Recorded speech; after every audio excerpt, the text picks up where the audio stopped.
بسم الله الرحمن الرحيم رحمة الله تعالى وبركاته ومغفرة অত্যন্ত সুন্দর মার্জিত ভাষায় এতক্ষণ আমরা নূরানী ঈমানী তকরীর শ্রবণ করেছি। আজকের মাহফিলের সম্মানিত মেহমানে আলা প্রধান অতিথি বিশ্বনন্দিত মুফাসসিরে কুরআন বাংলা মায়ের কৃতি সন্তান বীর মুক্তিযোদ্ধা পীরে তরিকত রহনুমাই শরীয়ত শ্রদ্ধাভাজন ডক্টর সৈয়দ নজরুল ইসলাম বাইশ হাজারী হুজুর কেবলার জবান থেকে আল্লাহ পাক ওনার হায়াত ইলমের দরজাত বুলন্দ করুক। আমরা সকলে বলি আমিন। আর একটু জবান খুলে বলি আমিন। الصلاة والسلام عليك سيدي يا رسول الله.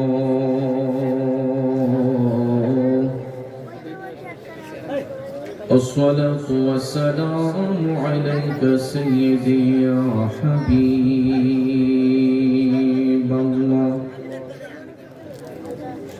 الصلاة والسلام عليك يا شفيع المذنبين. الصلاة والسلام عليك يا رحمة للعالمين. أعوذ بالله من الشيطان الرجيم. بفضل بسم الله الرحمن الرحيم.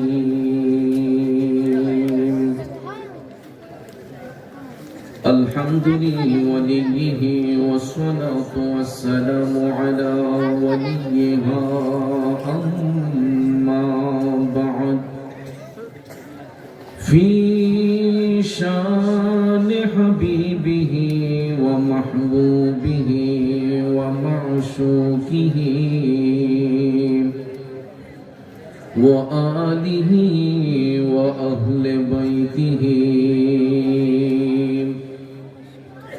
وشهداء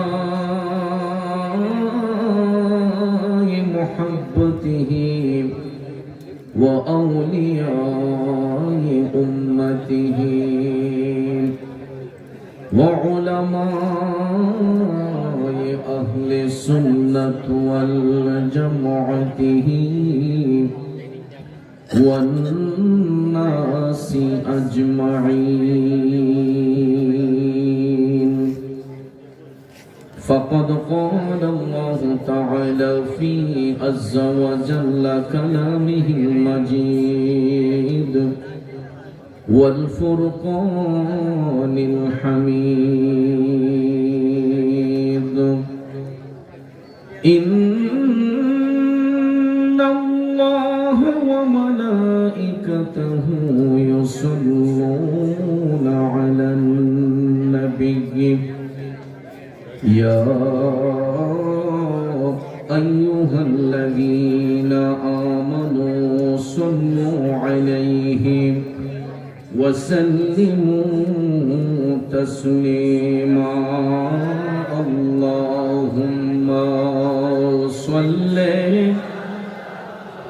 سيدنا مولانا محمد وعلى مولانا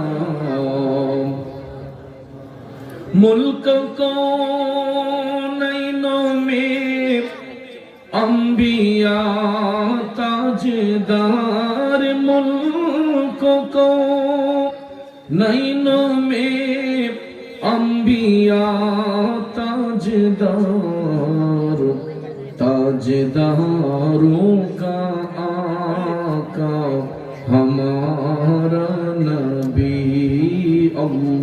আল্লাহুম্মা সাল্লি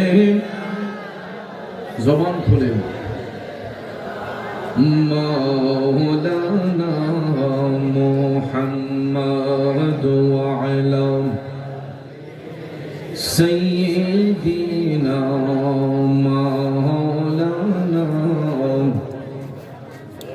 আমার বাবাজিরা, বন্ধুরা, যেই জবান দিয়ে আমি আপনি কথা বলি, একটু আওয়াজ করে বলুন তো এই জবান দেওয়ার মালিক কে?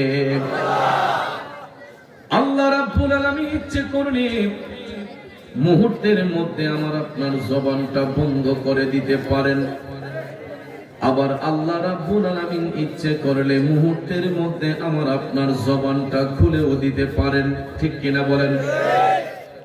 ও যুবক বন্ধুরা, আমার বাবাজিরা গো, ভাইবা দেখেন এই মুহূর্তে কত রোগী হাসপাতালের বেডে শুয়ে মৃত্যুর সাথে পাঞ্জা লড়তেছে। প্যারালাইসিসের রোগ নিয়ে কত রোগী গর্ভবতী হয়ে বসে আছে।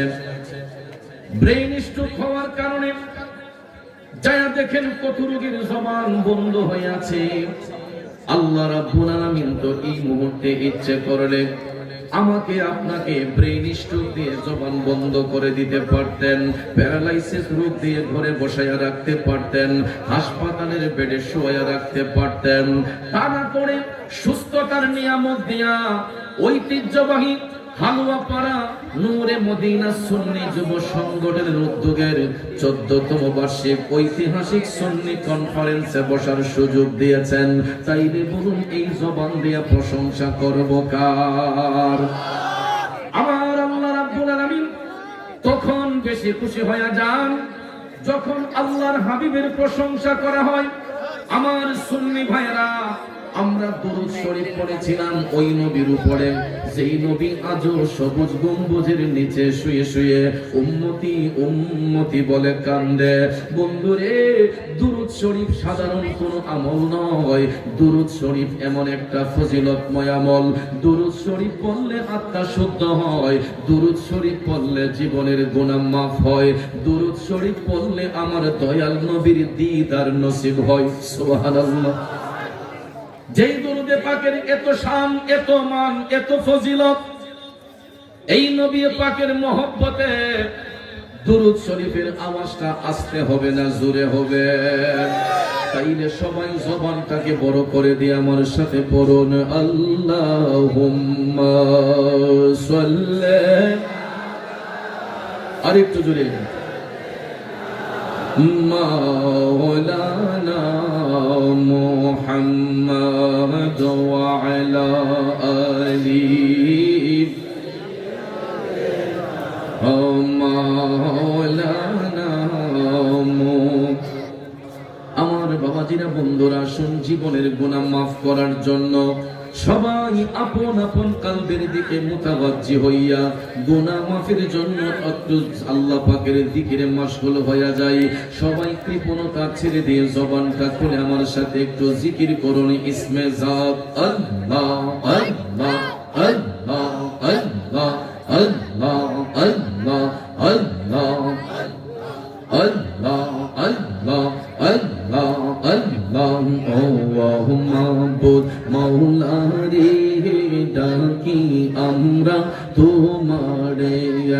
ও মাবুদ মাওলা রে, ডাকি আমরা তোমারে। আজকের মাহফিল কবুল করো রে, তোমার রহমান নামটির খাতিরে। আজকের মাহফিল কবুল করো রে, তোমার রহিম নামটির খাতিরে। ও মাবুদ মাওলা রে, ডাকি আমরা তোমারে। আল্লাহ আল্লাহ আল্লাহ আল্লাহ আল্লাহ আল্লাহ আল্লাহ আজকের মাহফিল কবুল করো রে আমার নূর নবীজির খাতিরে আজকের মাহফিল কবুল করো রে সকল ওলি আল্লাহর খাতিরে ও মাবুদ মাওলা রে ডাকি আমরা তোমারে আল্লাহ আল্লাহ আল্লাহ আল্লাহ আল্লাহ Allah, Allah, Allah, Allah, Allah, Allah, Allah, Allah, Allah, Allah, Guna khata ja koi rasi maaf koi irada tumi go Allah joto ronger opo Radhiyami mashallah Allah Allah Allah Allah Allah Allah Qur'ane শুনাছি গো আল্লাহ তুমি অন্তর্যামী মাশাআল্লাহ আল্লাহ আল্লাহ আল্লাহ কুরআনে শুনাছি গো আল্লাহ তুমি অন্তর্যামী তোমার মতো এই জগতে আর কে আছে দামি গো আল্লাহ যত রঙের ওপো রাধিয়ামি মাশাআল্লাহ আল্লাহ আল্লাহ আল্লাহ আল্লাহ আল্লাহ আল্লাহ আল্লাহ আল্লাহ আল্লাহ আল্লাহ আল্লাহ যত রঙের ওপো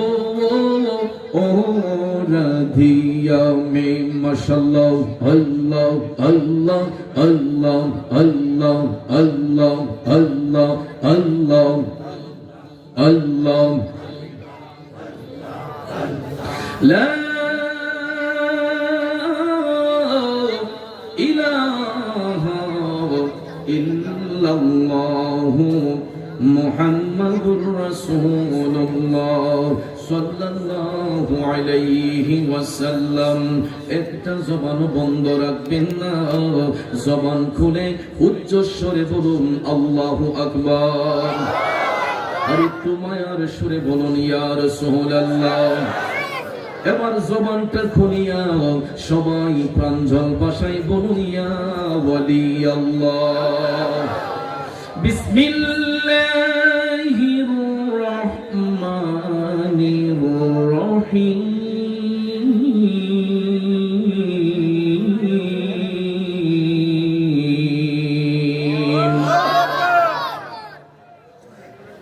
وقضى ربك ألا تعبدوا إلا إياه وبالوالدين إحسانا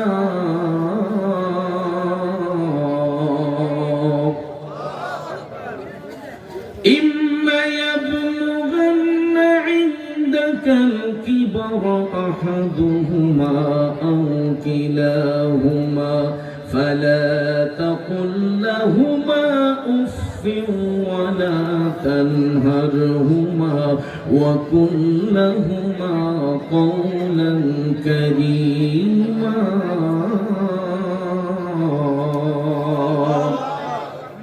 صدق الله العظيم وصدق رسوله النبي الحبيب الكريم ونحن على ذلك من الشاهدين والشاكرين والحمد لله رب العالمين ربي صل وسلم وبارك عليه আমার বাবার মতো আপনজন আমার মায়ের মতো আপনজন ত্রিভুবনে নাই মায়ের কদমের নিচে জান্নাত দিলেন খোদায় মায়ের কদমের নিচে জান্নাত দিলেন খোদাই। কত আদর যত্ন করে লালন করলো মায়, এই দুনিয়ায় মায়ের মতো আপন কেহ নাই রে, আপন কেহ নাই। ঠিক কিনা? दोनों जहान आसान होबे, दोनों जहान आसान होबे माয়ের সেবায়। মায়ের কদমের নিচে জান্নাত দিলেন খোদাই, মায়ের কদমের নিচে জান্নাত দিলেন খোদাই। আম্মা বাদ, উপস্থিত ছয় ঋতুর দেশ, প্রাকৃতিক লীলাভূমির অপরূপ চির সবুজ সোনার বাংলাদেশে হবিগঞ্জ জেলার অন্তর্গত মাধবপুর উপজেলাধীন হালুয়াপাড়া পশ্চিম পাড়া নূরে মদিনা সুন্নি যুব সংগঠনের এক ঝাঁক নবী প্রেমিক, অলি প্রেমিক, সুশিক্ষিত নওজোয়ান যুবক ভাইদের অক্লান্ত পরিশ্রমের বিনিময়ে প্রতি বছরে নিয়ে আয়োজিত আজকের এই 14তম বার্ষিক ঐতিহাসিক সুন্নি কনফারেন্স 2023 ইংরেজি সনের সাহেব সদর সদরে মুকাররম খানদরা হাবিলির আওলাদে বলি আওলাদে রসুল আলহাজ সৈয়দ শরীফুর রহমান সাহিব মাদ্দাজিল্লাহুল আলিয়া, সানি সদর हजरत मौलाना अब्दुल मन्नान मृदा साहिब, हजरत मौलाना काजी वलीउर रहमान खान साहिब,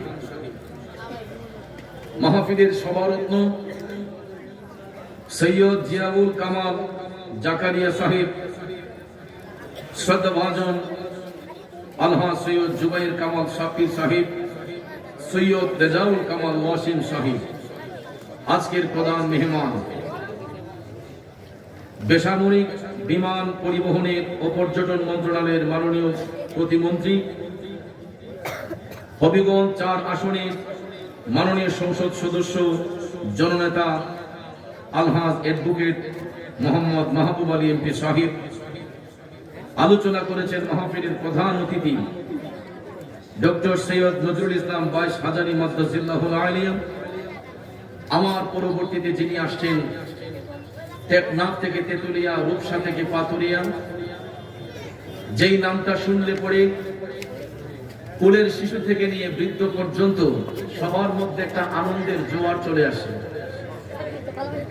একটাই ব্যক্তি, একটাই নাম, বন্ধুবর আল্লামা পীর মুফতি মোহাম্মদ গিয়াসউদ্দিন আত-তাহিরি সাহেব। সকলে বলি মারহাবা।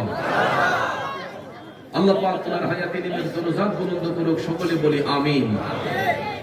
আলোচনা করেছেন সুন্নি উলামায়ে কেরাম, আমন্ত্রিত উলামায়ে কেরাম, আমন্ত্রিত মেহমান বৃন্দ, মঞ্চে আসীন উলামায়ে আহলে সুন্নাত। মাহফিল পরিচালনা যিনি রয়েছেন মোহাম্মদ আনোয়ার হোসেন জাহাঙ্গীর সাহেব। আমার সামনে উপস্থিত তরিকতপন্থী মুরব্বী বাবারা, সুশিক্ষিত আমার কৃষক, শ্রমিক, চাকরিজীবী, সাংবাদিক, শিক্ষক, প্রশাসনিক, গোয়েন্দা বিভাগের সম্মানিত ভাইয়েরা, স্কুল, কলেজ, ইউনিভার্সিটি, মাদ্রাসায় পড়ুয়া ছাত্র ভাইয়েরা, পর্দার অন্তরাল থেকে বসে বসে শুনছেন সম্মানিত আবেদা সোয়ালেহা আমার দিন দরদি শ্রদ্ধেয়ান মা ও বোনেরা, সকলের প্রতি আবার আন্তরিক সালাম। আসসালামু আলাইকুম ওয়া রাহমাতুল্লাহি ওয়া বারাকাতুহু। রব্বুল ইজ্জতের আলিশান দরবারে লাখো কোটি শুকর গুজার করার পর প্রিয় নবী সরকার দো আলম নূরে মুজাসসাম, দো জাহানের সরদার, উম্মতের দরদি, শাফাতের কান্ডারি, যিনি হায়াতুন নবী, জিন্দা নবী, যিনি সমস্ত নবীগণের নবী, যিনি কুল কায়নাতের রহমত, তিনি আমাদের নবী রহমাতাল লিল আলামিন হুজুরে পুর নূর সাল্লাল্লাহু তাআলা আলাইহি ওয়াসাল্লামের শানে নাতে মুস্তাফা, দুরুদে মুস্তাফা সাল্লাল্লাহু আলাইহি ওয়াসাল্লাম পরিবেশন করে আপনাদের খেদমতে মহাগ্রন্থ আল কোরআনুল কারীমের 15 নম্বর পারা সূরা বনী ইসরাঈলের 23 নম্বর আয়াতে পাক তেলাওয়াত করেছি, জোরে কোন আলহামদুলিল্লাহ। সময় সংক্ষেপ, খুব অল্প সময়ে আয়াতে পাকের মূল অর্থ তাফসীরের ভাষায় কিছু আলোচনা এসেছে, এইগুলো উপস্থাপন করে মিলাদ শরীফ হবে, আরেকটু জিকিরের তালিম হবে। বন্ধুবর তাহিনী সাহেব আসার পরে আলোচনার মাধ্যমে মাহফিলের সমাপ্তি হবে। আল্লাহ পাক যেন শেষ মুনাজাত পর্যন্ত আমাদের সকলকে ধৈর্যের সহিত বসার সুযোগ দান করেন। আমরা সকলে বলি আমিন। আরেকটু জবান খুলে বলি আমিন। ভাইয়েরা আমার, আমরা যারা এখানে বসেছি একটু আওয়াজ করে বলতে হবে আমাদের মালিক কে? হায়াতের মালিক, রিজিকের মালিক, মৌতের মালিক, ইজ্জতের মালিক, সম্মানের মালিক, সব কিছুর মালিক তিনি এক অদ্বিতীয়। তার সাথে কারো কোনো অংশীদারিত্ব আছে? অংশীদারিত্ব হবে? তিনি ওয়াহদাহু লা শারীক। কথা বলেন ঠিক কিনা? যার সঙ্গে কারো কোনো অংশীদারিত্ব নাই, সেই মহান আল্লাহ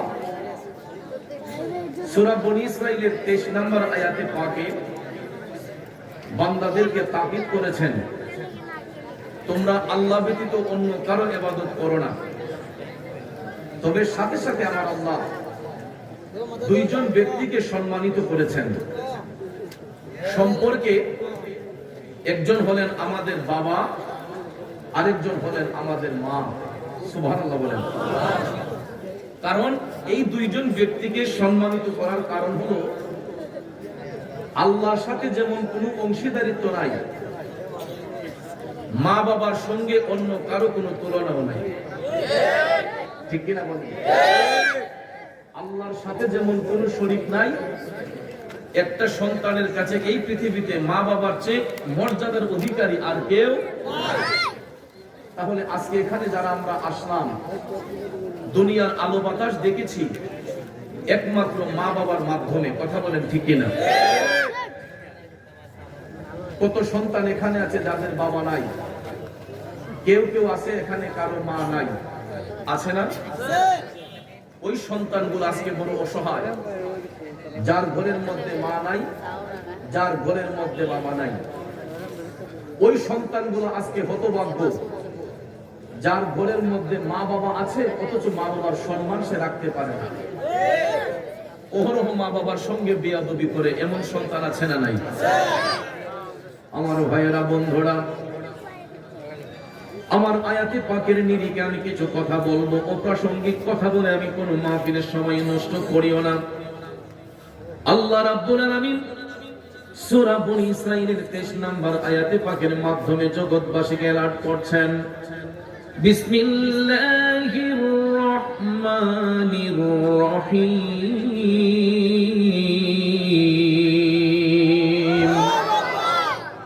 ওয়াকাদা রাব্বুকা আল্লা তা'বুদু ইল্লা ইয়্যাহু ওয়া বিল ওয়ালিদাইনি ইহসানা।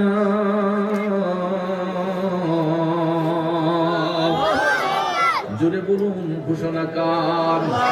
আমার আল্লাহ রাব্বুল আলামিন নির্দেশ প্রদান করেছেন, হে জগৎবাসীরা, আল্লাহ ব্যতীত অন্য কারো ইবাদত করো না। সাথে সাথে আল্লাহ বলেন, ওয়া বিল ওয়ালিদাইনি ইহসানা, পিতা এবং মাতার সহিত উত্তম ব্যবহার করো, ভালো ব্যবহার করো। সাথে সাথে আমার আল্লাহ তাআলা সন্তানদেরকে নির্দেশ দিয়েছেন, ইম্মা ইয়াবলুগান্না ইনদাকাল কিবারা আহাদুহুমা আও কিলাহুমা ফালা তাকুল লাহুমা উফফিন ওয়ালা তানহারহুমা ওয়া কুল লাহুমা কাওলান কারীমা।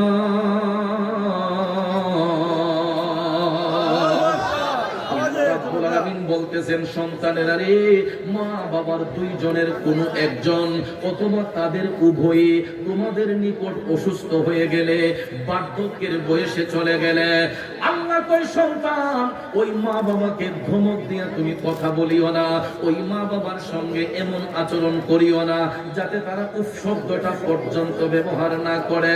আল্লাহ রাব্বুল আলামিন বলতেছেন, হে সন্তানেরা, তোমরা কখনো চোখ রাঙাইয়া মা বাবার সঙ্গে আচরণ করিও না, সব সময় তোমরা মা বাবার সেবার মধ্যে মশগুল হয়ে যাও। বন্ধুরা আমার, কারণ মা বাবার মনের মধ্যে কষ্ট দিলে ওই কষ্টটা আমার আল্লাহ তাআলা পায়, ঠিক না বেঠি? মা বাবার মনে কষ্ট দিলে ওই কষ্টটা আমার আল্লাহ পায়। কিন্তু ভাইরা, মা বাবার সম্মান ধরে রাখতে পারে না। ঘরের মধ্যে মা আছে, বাবা আছে, থাকার পরও দেখবেন কিছু কিছু সন্তান ওই মা বাবাকে ধমক দেয়া কথা বলে, কথায় কথায় মা বাবারে ঝাড়ি মারে, আছে না নাই? বন্ধুরা আমার, বাবাজিরা আমার, ছোট্টবেলায় সুরের ভাষায় শুনেছিলেন, আজকাল একটু শোনাই। মা বাবাকে দুঃখ দিলে নামাজ রোজা যাই বিফলে, ঠিক কিনা? মা বাবাকে দুঃখ দিলে নামাজ রোজা যাই বিফলে। ওরে মার কলি যায় আঘাত দিলে খোদা সহে না, আল্লাহ নবীজির দয়া তারা পাবে না। কষ্ট হচ্ছে আমার বাবাজিরা, জগতের বন্ধুরা রে, ও মুরব্বী বাবাজিরা গো, আমার সম্মানিত মা বোনরা যারা শুনতেছেন, বলতেছিলাম কি, যেই সন্তানগুলো মা বাবার মনের মধ্যে কষ্ট দেয়, আঘাত দেয়, ওই সন্তানগুলোকে আমি স্মরণ করিয়ে দিতে চাই। আমরা যখন শিশু ছিলাম, ছোট্ট ছিলাম, হাঁটতে পারতাম না, চলতে পারতাম না, একটাবার ভাইবা দেখেন, আমি সন্তান যখন ছোট্টবেলায় প্রস্রাব করে দিয়েছি, পায়খানা করে দিয়েছি, রুমের মধ্যে দুর্গন্ধ বের হয়েছে, অন্য একটা লোক যখন ঘরের মধ্যে যাইয়া প্রবেশ করেছে, ডাক দিয়া কই, অমুকের মা, তোমার বাচ্চা প্রস্রাব করেছে, তোমার বাচ্চা পায়খানা করেছে, তখন দেখবেন নাকের মধ্যে কাপড় দিয়া ধইরা কয়, তাড়াতাড়ি পেশাব পায়খানা পরিষ্কার করো। এ বন্ধুরা আমার, মা এমন একটা ব্যক্তি, সন্তান যখন পেশাব করে পায়খানা করে গো, দেখবেন ওই মা নাকের মধ্যে কোনো সুগন্ধি লাগায় না, রুমের মধ্যে কোনো এয়ার ফ্রেশনার ব্যবহার করে না। বাচ্চা প্রস্রাব করেছে, পায়খানা করেছে, দরদি মা দুইটা হাত দিয়া সন্তানের পেশাব পায়খানা পরিষ্কার করে, ঠিক না বেঠে? এই জন্য কবি বলেছেন, তোমরা কোনদিনও মা বাবার মনেতে কষ্ট দিও না, পৃথিবীতে মায়ের মতো আপন কেউ হবে না, পৃথিবীতে বাবার মতো আপন কেউ হবে না, তোমরা কোনদিনও মা বাবার দিলেতে আঘাত দিও না, ঠিক কিনা বলে? আল্লাহ রাব্বুল আলামিন পরবর্তী আয়াতে পাকে বলতেছেন, ওয়াকফিদ লাহুমা জানাহা যুল্লি মিনার রাহমা। আল্লাহ কই সন্তান, চোখ রাঙাইয়া মা বাবার সঙ্গে কথা বইল না, নম্রতার বাহু বের করে দিয়া উভয় হাত দিয়া মা বাবার সেবা করো, কারণ আল্লাহর কাছে ফরিয়াদ করো, ওয়া কুর রাব্বির হামহুমা কামা রাব্বায়ানি সগীরা। আল্লাহ গো, আমার মা বাবার উপর তুমি রহম হইয়া যাও, দয়াশীল হইয়া যাও, যেমনি ভাবে ছোট্টবেলা আমার মা বাবা আমার আদর সোহাগ করেছে, লালন পালন করেছে, আমি কচি শিশুর মতো আমার মা বাবার লালন পালন করো। এই আয়াতে পাকের উসিলা নিয়া সন্তান যখন মা বাবার জন্য আল্লাহকে ডাক দেয়, আমার আল্লাহ কয়, ওই সন্তানের চোখের পানিটা জমিনে পড়ার আগেই আমি তার মা বাবার রূহের উপর খুশি হইয়া যাই। জোরে জোরে কন্যা আল্লাহু আকবার। গভীর মনোযোগ আমার বন্ধুরা, মা বাবার মনের কষ্টটা আমার আল্লাহর আরশে যখন যায়, আল্লাহর আরশটা তখন থরথর কইরা কাইফা উঠে। এই জন্য হাদিস শরীফের মধ্যেও আল্লাহর হাবিব সাল্লাল্লাহু আলাইহি ওয়াসাল্লাম মা বাবার সম্মান বৃদ্ধি করে দিয়েছেন, যাতে করে পৃথিবীর সন্তানগুলা মা বাবার সাথে বেয়াদবিমূলক আচরণ না করে। আসুন সামনে যাই, হাদিস শরীফে আল্লাহর হাবিব কেমনে মার সম্মান বৃদ্ধি করলেন।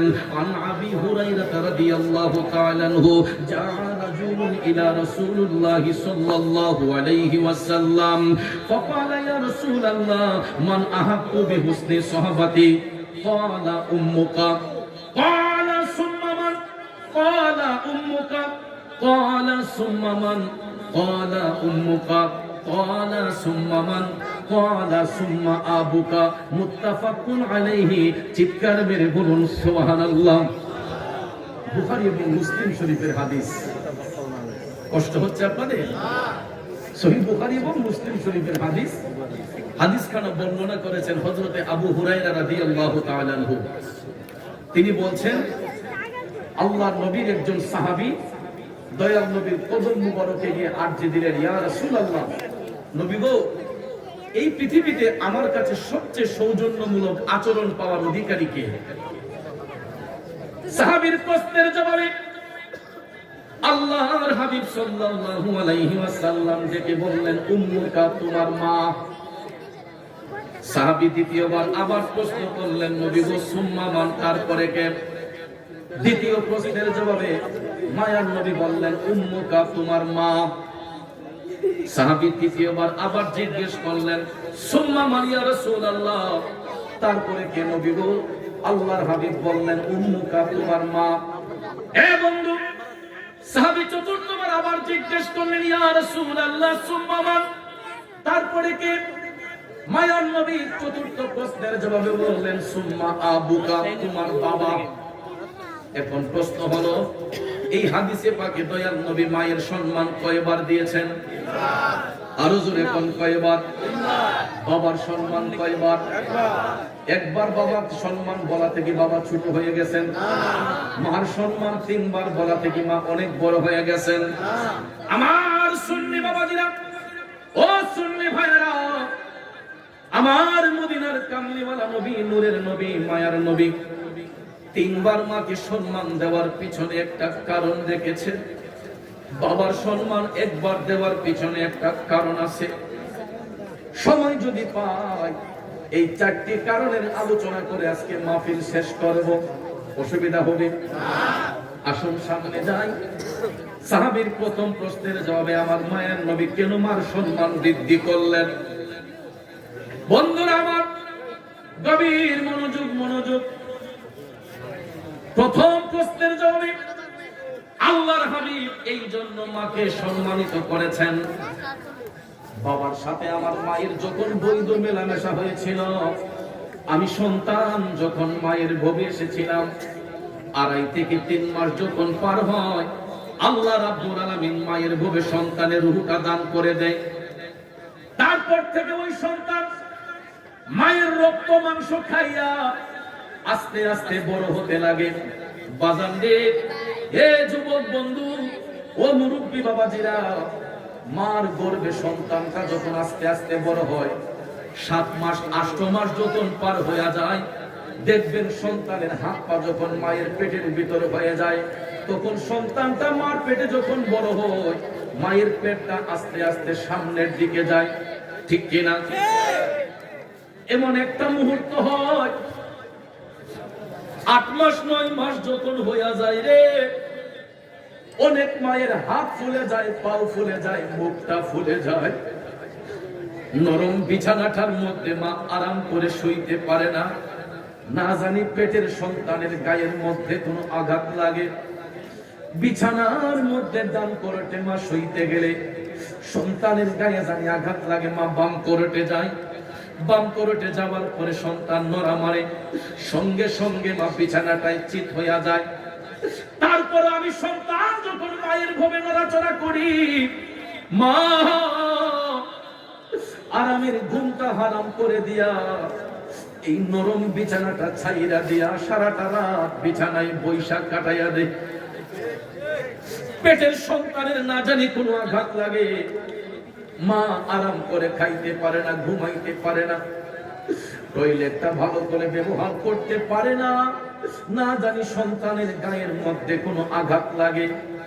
এখানেই শেষ নয় বন্ধু, 10 মাস 10 দিন যখন পার হইয়া যায়, মা দুঃখিনীর প্রসব ব্যথা শুরু হইয়া যায়। বন্ধুরে, প্রসব ব্যথা এমন একটা ব্যথা, আমার মদিনার কামলিওয়ালা নবী বলেছেন, পৃথিবীটা কিয়ামত হলে যেই রকম মনে হয় সন্তান যখন মায়ের লজ্জাস্থান দিয়ে ভূমিষ্ঠ হয়, ওই মায়ের কাছে তখন ঠিক সেই রকম মনে হয়। এই জন্য কবি বলেছেন, ওরে মায়েরও প্রসবের কালে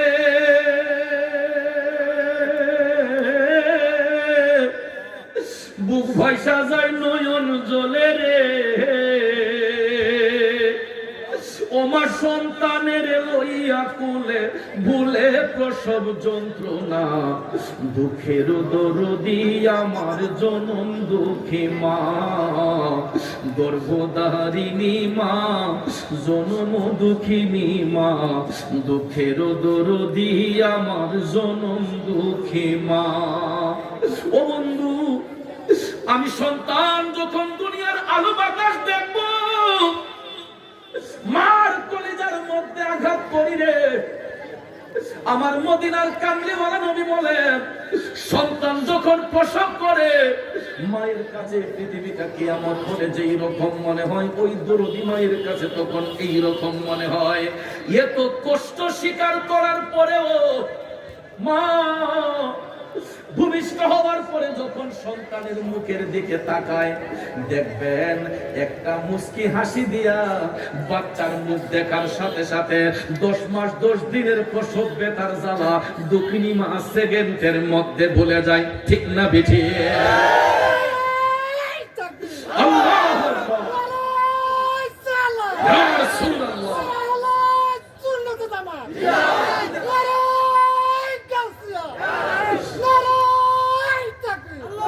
মা ডাকটি কত মধুর জানে যে সবাই, মায়ের একটু আদরেতে কি যে শান্তি পাই রে, কি যে শান্তি পাই। গায়ের চামড়া দিয়ে দেব মায়ের, চামড়া দিয়ে দেব মায়ের পাপুষ বানাই, মায়ের কদমের নিচে জান্নাত দিলেন খোদায়, মায়ের কদমের নিচে জান্নাত দিলেন খোদায়। আমার মায়ের মতো আপন জন, মায়ের মতো আপন জন ত্রিভুবনে নাই, মায়ের কদমের নিচে জান্নাত দিলেন খোদায়। ঠিক কিনা বলেন জগতের বন্ধুরা রে? ও মুরব্বী বাবা জিরা গো, আমার সম্মানিত মা বোনরা যারা শুনছেন, ভূমিষ্ঠ হওয়ার পরে মা কোন সন্তানের কালারের দিকে নজর করে না। কালো হোক, শ্যামবর্ণ হোক, ফর্সা হোক, উজ্জ্বল বর্ণ হোক, মায়ের কাছে সন্তান হলো চাঁদের চাইতো দামি। ঠিক কিনা কোন? এই জন্য দেখবেন ভূমিষ্ঠ হওয়ার সাথে সাথে মা যখন বাচ্চার মুখের দিকে তাকায়, একটা মুস্কি হাসি মাইরা 10 মাস 10 দিনের প্রসব ব্যথার জ্বালা দুঃখিনী মা সেকেন্ডের মধ্যে ভুলে যায়। এই কারণে 10 মাস 10 দিনের প্রসব ব্যথার জ্বালা সেকেন্ডের মধ্যে ভুলে যাওয়ার কারণে হাদিস শরীফে আল্লাহর হাবিব প্রথমবার মাকে সম্মানিত করেছেন। এই ত্যাগটা স্বীকার করার কারণে প্রথমবার আল্লাহর হাবিব মার সম্মান এই কারণে বৃদ্ধি করেছেন। খারাপ লাগতেছে? এবার আসুন সাহাবীর দ্বিতীয় প্রশ্নের জবাবে, মায়ার নবী দয়ার নবী আবারও কেন মাকে সম্মানিত করলেন? আমার বাবাজিরা, দ্বিতীয়বার সম্মানিত করার কারণ হলো, সন্তান আমি ভূমিষ্ঠ হওয়ার সঙ্গে সঙ্গে যখন চিৎকার করে কান্নাকাটি করেছিলাম, ভূমিষ্ঠ হওয়ার পরে আমি যখন চিৎকার করে কান্নাকাটি করেছিলাম, ওই মুহূর্তে সন্তানের কান্না বন্ধের জন্য দুনিয়ার কোনো সুস্বাদু খাবার মুখের মধ্যে দেওয়া হয় নাই। নাকি হয়েছে? ভূমিষ্ঠ হওয়ার সাথে সাথে বাচ্চার মুখের মধ্যে দুনিয়ার কোনো খাবার দেওয়া হয় না। একটাবার চিন্তা করে দেখেন, যদি ওই মুহূর্তে দুনিয়ার লিকুইড দুধ, গাভীর দুধটা গরম করে বাচ্চার মুখে দেওয়া হতো, দুধটা গরম হওয়ার কারণে বাচ্চার মুখটা পুড়ে যাওয়ার সম্ভাবনা থাকতো। দুধটা যদি, গাভীর দুধটা ঠান্ডা করে দেওয়া হতো, বাচ্চার পেটে ফুড পয়জন দেখা দিতে পারত। আমার যুবক ভাইয়েরা, ভূমিষ্ঠ হবার সাথে সাথে বাচ্চার মুখের মধ্যে দুনিয়ার কোন দোকানের দুধ দেওয়া হয় না, গাভীর দুধ দেওয়া হয় না, এমন পানিটা পর্যন্ত বাচ্চার মুখে দেওয়া হয় না। তাইলে কি দিয়ে বাচ্চার কান্না বন্ধ হয়? আমার আল্লাহ ওই সন্তানের কান্না নিবারণের জন্য সাথে সাথে ওই মায়ের দুইটা স্তন খুলিয়া দেয়। জবান বন্ধুরা, আমার বাবাজিরা, ভাইবা দেখো রে, সন্তানটা দুনিয়ায় আসার আগ মুহূর্ত পর্যন্ত মায়ের স্তনের মধ্যে কোনো দুধ ছিল না, নাকি ছিল? বাচ্চাটা দুনিয়াতে জন্মগ্রহণ করার সাথে সাথে আমার আল্লাহ মায়ের দুইটা স্তন খুলিয়া দিছে। বাচ্চাটা যখন মায়ের দুধ তখন মুখের মধ্যে লাগাইছে, মায়ের দুধটা এমন একটা পুষ্টিকর খাবার যেটা ঠান্ডাও নয়, বেশি গরমও নয়, এত সুন্দর এটা ফিল্টারিং করে আমার আল্লাহ মায়ের স্তন থেকে বাচ্চার মুখে দেওয়াইতেছে। ওই দুধটা যখন বাচ্চার মুখের মধ্যে দেয়, বাচ্চার পেটের মধ্যে ফুড পয়জন দেখা দেয় না, মুখও পুড়ে না, মুখের মধ্যে কোনো সমস্যা হয় না। মায়ের দুধটা পান করার সঙ্গে সঙ্গে শিশু বাচ্চার কান্নাটা বন্ধ হয়ে যায়। কথা বলেন ঠিক না বেঠি? 2 বছর পান করালেন মায়ের বুকের দুধ, কুলে বুকে নিয়ে আমায় দিলেন কত সুখ। 2 বছর পান করালেন মায়ের বুকের দুধ, কুলে বুকে নিয়ে আমায় দিলেন কত সুখ। কিভাবে সেই মাকে ছেলে, কিভাবে সেই মাকে ছেলে মন্দ কথা বলে, মা কেন এত দামি জানে না সকলে, বলুন মা কেন জানে না সকলে। জানতো যদি পড়তো দেখে কোরআন হাদিস খুলে, একটি হজের সওয়াব মিলে, একটি হজের সওয়াব মিলে, মাকে একবার দেখিলে, দেখিলে মা কেন এত দামি জানে না সকলে, বলুন মা কেন এত দামি জানে না সকলে। একটা জবানও বন্ধ রাখবেন না, সবাই চিৎকার মেরে বলুন ইয়া রাসূলুল্লাহ। বন্ধুরে, এইভাবে একদিন নয়, 2 দিন নয়, 2 থেকে 2.5 বছর পর্যন্ত শিশু বাচ্চা মায়ের স্তন থেকে দুধ পান করে। ডাক্তার সাহেবের কাছে গেলে দেখবেন জিজ্ঞেস করে, ডাক্তার সাহেব ওই মাকে পরামর্শ দেয় বাচ্চাকে বেশি বেশি করে বুকের দুধটা পান করাবেন, বলে না?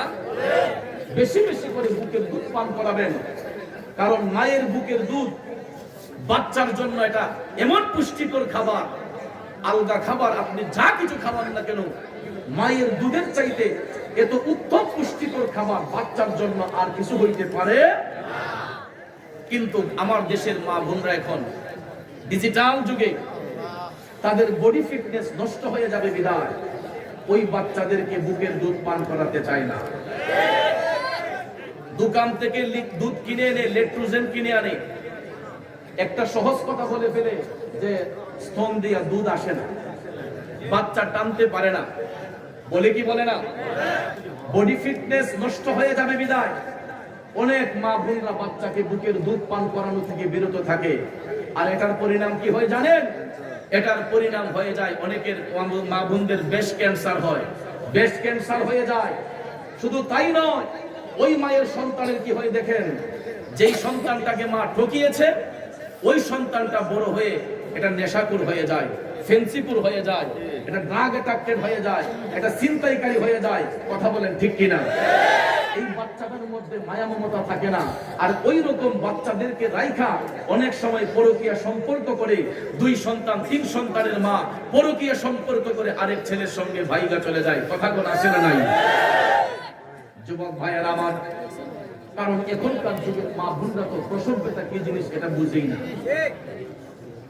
কারণ শতকরা 95% মা বোনদেরকে সিজার করানো হয়। সিজার করলে পরে কি হয় জানেন? ওই মা তো মনে করছে আমি ব্যথা বুঝতেছি না, কিন্তু ব্যথা বুঝতে পারে। কোমরের মধ্যে যখন অ্যানেস্থেসিয়া ইনজেকশন দেওয়া হয়, অ্যানেস্থেসিয়া যখন দেওয়া হয়, এই ইনজেকশনটা এত পাওয়ারফুল, 6 মাস পর্যন্ত একটা মায়ের কোমরের মধ্যে কোনো চেপ থাকে না।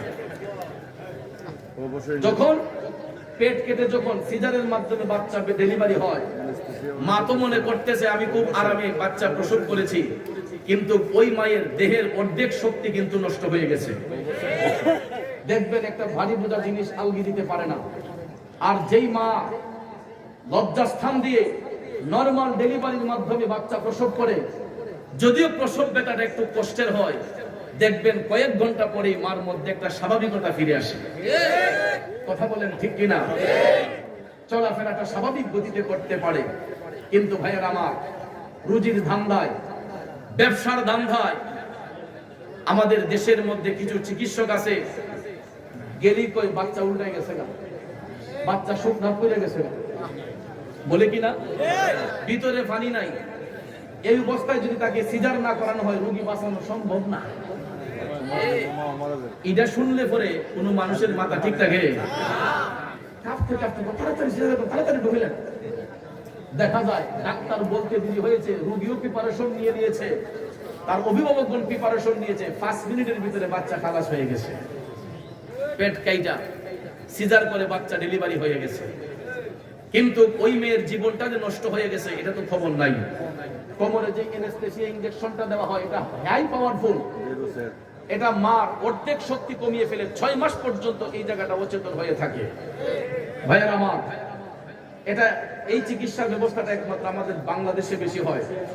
আমি ফরেন কান্ট্রিতে দেখেছি ডাক্তার সাহেবগণ এরা আপ্রাণ চেষ্টা করে নরমাল ডেলিভারি করার জন্য। যখন তারা সীমাতিরিক্ত দেখে যে আর সম্ভবই না, সিজার না করে উপায় নাই, তখন তারা গিয়া সিজারের মধ্যে হাত দেয়। আর না হলে কোন ডাক্তার একটা রোগীকে এরকম ভাবে নির্যাতন করতে চায় না, তার জীবনটাকে নষ্ট করতে চায় না। সকলেই চায় যে নরমাল ডেলিভারির মাধ্যমে বাচ্চাটা জন্ম দেওয়া যায় কিনা। কিন্তু রুজির ধান্দায় আমরা এত নিকৃষ্ট হয়ে গেছি, ব্যবসায় লাভবান হওয়ার জন্য গেলেই বই দেখায় দেয় বাচ্চা শুকনায় পড়ে গেছে, বাচ্চা এই হয়ে গেছে, সেই হয়ে গেছে, মা বাচ্চাকে টিকানো যাবে না, এইরকম কথা বলে কি বলে না? এগুলা পরিহার করতে হবে।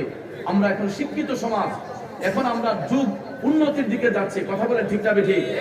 আমাদের মনোমাইন্ড গুলা চেঞ্জ হতে হবে। কারণ অন্যের কথা তো বলি না, আমার মার কথাই বলি। আমরা তো ভাই বোন 6 জন, আমরা 4 ভাই 2 বোন। আমরা তো আমাদের মায়ের গর্ভ থেকে নরমাল ভাবে বের হয়েছি। আমার মা এখনো সুস্থ আলহামদুলিল্লাহ। গত 1 সপ্তাহ আগে মাকে নিয়ে মক্কা শরীফ, মদিনা শরীফ জিয়ারত করে আসছি। ভাইয়েরা আমার, বন্ধুরা আমার, তাহলে এরকম আগেকার জামানায় এক একজন মা বোন 10টা 5টা সন্তান জন্ম দিয়েছে। কই তাদের তো কোনো দেহের ক্ষতি হয় নাই, তাদের বাচ্চারও তো কোনো ক্ষতি হয় নাই। কথা কোন ঠিক না ঠিক? কিন্তু এখন দেখা যায় মানুষকে ভয় ভীতি দেখাইয়া এই মহিলাটাকে একদম দুর্বল করে ফেলে, ওকালে নষ্ট হয়ে যায় তার যৌবন, তার বাচ্চাগুলো আস্তে আস্তে এগুলা ড্রাগ অ্যাডিক্টেড হয়ে যায়, নেশাগ্রস্ত হয়ে যায়, একমাত্র এই পথ অবলম্বন করার কারণে। কিন্তু এখনকার সময়ে যদি নরমাল ডেলিভারির মাধ্যমে চেষ্টা করা হতো, তাহলে মারা বুঝতে পারতো সন্তান জন্ম দেওয়া যে কি কষ্টের জিনিস। ঠিক কিনা বলেন? আমার কথায় কি রাগ করেছেন? কষ্ট পেয়েছেন? আমার ভাইয়েরা, বডি ফিটনেস ঠিক রাখার জন্য অনেক মা বাচ্চাকে দুধ খাওয়ায় না। মাগো, ও আমার বোনেরা, তোমাদের পায়ে হাত ধরে বলবো, এরকম কাজ কোনো মা করবা না। কারণ একটা বাচ্চা আল্লাহর দেওয়া আমানত। যদিও অনেকের ঔরসে আল্লাহ পাক দান করে, অনেক মায়ের গর্ভে দান করে। এই সমাজের মধ্যে কিছু কিছু মা আছে রে, সংসার জীবনে আসার পরে 10 বছর 12 বছর হয়ে যায়, কাঁদতে কাঁদতে পেরেশান হয়ে যায়, একটা বাচ্চা পায় না। দেখবেন কত সংসারে কত অশান্তি, একটা বাচ্চার জন্য কত হাহাকার করা হয়। অনেক পরিবারের মধ্যে এমন কিছু মা আছে রে, শ্বশুর শাশুড়ির নির্যাতন সহ্য করে বাচ্চা না হওয়ার কারণে স্বামী মহিলাটাকে থ্রেট মারে, কয় তোমার যদি বাচ্চাই না হয় আমি আরেকটা বিবাহ করে ফেলবো। এই রকম কষ্টের জিন্দেগি অনেক সংসারে অনেক মহিলারা করতেছে। আবার এমন কিছু মা আছে, বাচ্চা না হওয়ার জন্য তারা ডাক্তারের চিকিৎসার মাধ্যমে পদ্ধতি অবলম্বন করেন। আছে না? 2টা হলে কয় আল্লাহ তো না, যথেষ্ট। একটা হইলে বলে বালা হয়। নাউজুবিল্লাহ। রিজিকের মালিক কে? হায়াতের মালিক কে? মউতের মালিক কে? সূরা আল ইমরানে আল্লাহ পাক স্পষ্ট বলেছেন, ইখরিজুল হাইয়্যিতা মিনাল মাইয়্যিত। আমি আল্লাহ মরারে জিন্দা করি, জিন্দারে মরা করি। এই ক্ষমতা কার? বাবাজিরা আমার, ভূমিষ্ঠ হওয়ার সাথে সাথে এগুলো বিষয় আমাদের জানার বিষয়, বুঝার বিষয়। মা এমন একটা পার্সন, সন্তান আসার আগেও তার স্তনে কোনো দুধ ছিল না, কিন্তু বাচ্চাটা আসার সাথে সাথে আল্লাহ তাআলা তার স্তনের মধ্যে খাবার দান করে, দুধ দান করে। ঠিক না বেঠিক? বাচ্চার শরীরে পুষ্টি যোগাবার জন্য ওই বাচ্চাটা মায়ের স্তনের মধ্যে যখন মুখটা লাগাইয়া দেয়, শিশু বাচ্চার কান্নাটা দেখবেন বন্ধ হয়ে যায়। আল্লাহর হাবিব সাল্লাল্লাহু আলাইহি ওয়াসাল্লাম বলেছেন, পৃথিবীর সন্তানগুলা মৃত্যুর আগের দিন পর্যন্ত যদি মায়ের গোলামি করে, ওই সন্তানগুলা ওই মায়ের একটা ফোঁটা দুধের ঋণ শোধ করতে পারবে না। কথা বলেন ঠিক না বেঠিক? আর আজকে আমরা ওই মার সাথে কেমন ব্যবহার করি। মারে ৫,০০০ টাকা দিলে পরের মাসে ধমক মারে, ওই বেটি তোমার না খালি ৫,০০০ টাকা দিছি। ১০,০০০ টাকার হিসাব করে, ৫,০০০ টাকার হিসাব করে, আছে না নাই? ও মায়ের একদার দুধের দাম কাটিয়া গায়ের চাপ, একদার দুধের দাম মায়ের, একদার দুধের দাম কাটিয়া গায়ের চাপ, পাপোশ বানাইয়া হরিণের সুদ হবে না। এমন দরদি হবে কেউ হবে না আমার মা, মা গো। ঠিক কিনা বলে? বন্ধুরে, মৃত্যুর আগের দিন পর্যন্ত গায়ের চামড়া দিয়া মায়ের জুতা বানাইয়া দিল, পৃথিবীর কোন সন্তান ওই মায়ের একটা ফোঁটা দুধের ঋণ শোধ করতে পারবে না। যুবক বন্ধুরা, সব কিছু নিয়ে তামাশা করা যায়, মা বাবার সঙ্গে কোনোদিন কোনো তামাশা করবেন না, টাকা পয়সা নিয়ে কোনো হিসাব নিকাশ করবেন না, কারণ আমরা সারা জীবন মা বাবার কাছে ঋণী। আল্লাহর একজন ওলি ওই মায়ের দুধের ঋণ শোধ করার চেষ্টা করেছিলেন। ওই ওলির নাম হচ্ছে হযরতে শেখ ফরিদ রহমাতুল্লাহ আলাইহি। গভীর মনোযোগ, আমি শেখ ফরিদ আল্লাহর ওলির জীবনী পড়ে দেখলাম, ইনি খুব স্বাভাবিকভাবে ওনার জীবনটা পরিচালনা করতেন। কোনদিন কারো নিকট তিনি ঋণের মুখাপেক্ষী হইতেন না, সব সময় তিনি ঋণ পরিশোধ করে চলার চেষ্টা করতেন। এমন লোক আসেনি? এখনো ভালো মানুষ আছে যারা ঋণ মুক্ত থাকতে চায়, আছে না? ঋণ মুক্ত থাকতে চায়। আবার এমনও মানুষ আমরা দেশে আছে, মুদিমালের দোকানে যদি একদিন বাকি আনতে পারে, ৫,০০০ ১০,০০০ টাকার বাকি নিয়ে আসছে বাচ্চাদেরকে খাওয়াইবার জন্য, সংসার চলার জন্য, আনার পরে দেখা যায় ১৫ দিন চলে গেছে, ১ মাস চলে গেছে, মহাজন যখন তার কাছে টাকা চাইছে, ভাই দিতেছি, আরো ২ দিন পরে টাকা চাইলো, সামনে সামনে দিলেন, আরো কয়েকদিন পরে টাকা চাইছে, তখন মহাজন জারি মারছে, তোমার টাকা কি আমি রাখাইলি মুখ দিতেছি। ৪র্থ দিন যখন টাকা চাইবে, ওই সময় দেখবেন কিছু লোক আছে তারা রাস্তা পরিবর্তন করে ফেলে, এই দোকানের সামনে দেওয়া যায় না, কারণ গেলে তুই মহাজনের টাকা চাইবো। কথা কোন ঠিক না? এমন লোক আসেনি এই সমাজে? টাকা হাওলাত দিলে যেমন দরবার টাইম আনছে না, বিপদে পড়ছেন, একজনের কাছ থেকে কর্জায় হাসান আনছেন ৫০,০০০ টাকা, ১ মাস পরে দিতেছি, ১ বছর পরে দেওয়ার খবর থাকে না। আসেনি এরকম?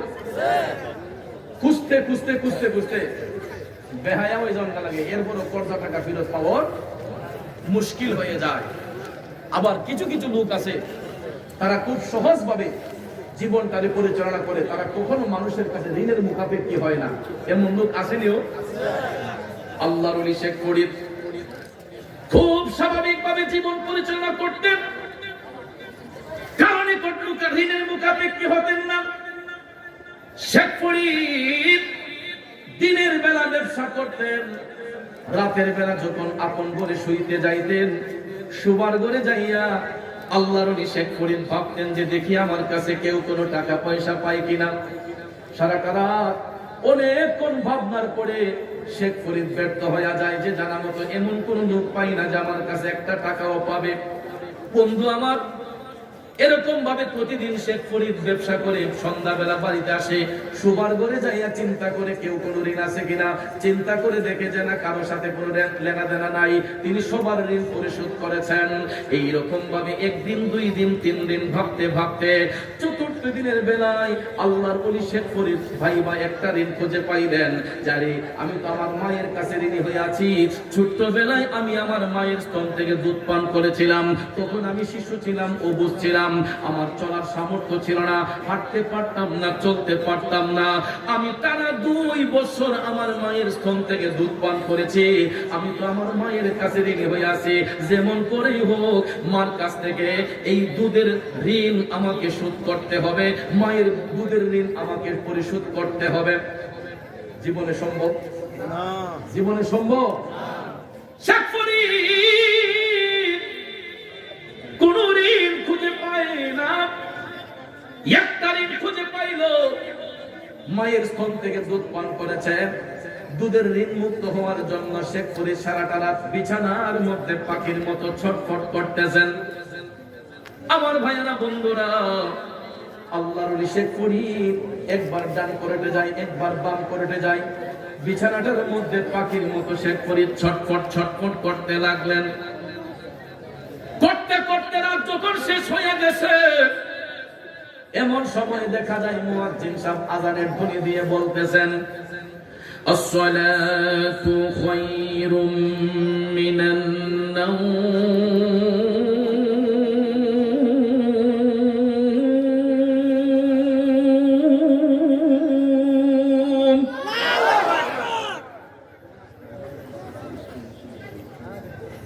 এই শব্দটা শুনলে পড়ে কোন মুমিন ব্যক্তি বিছানায় পিঠ লাগাতে পারে না?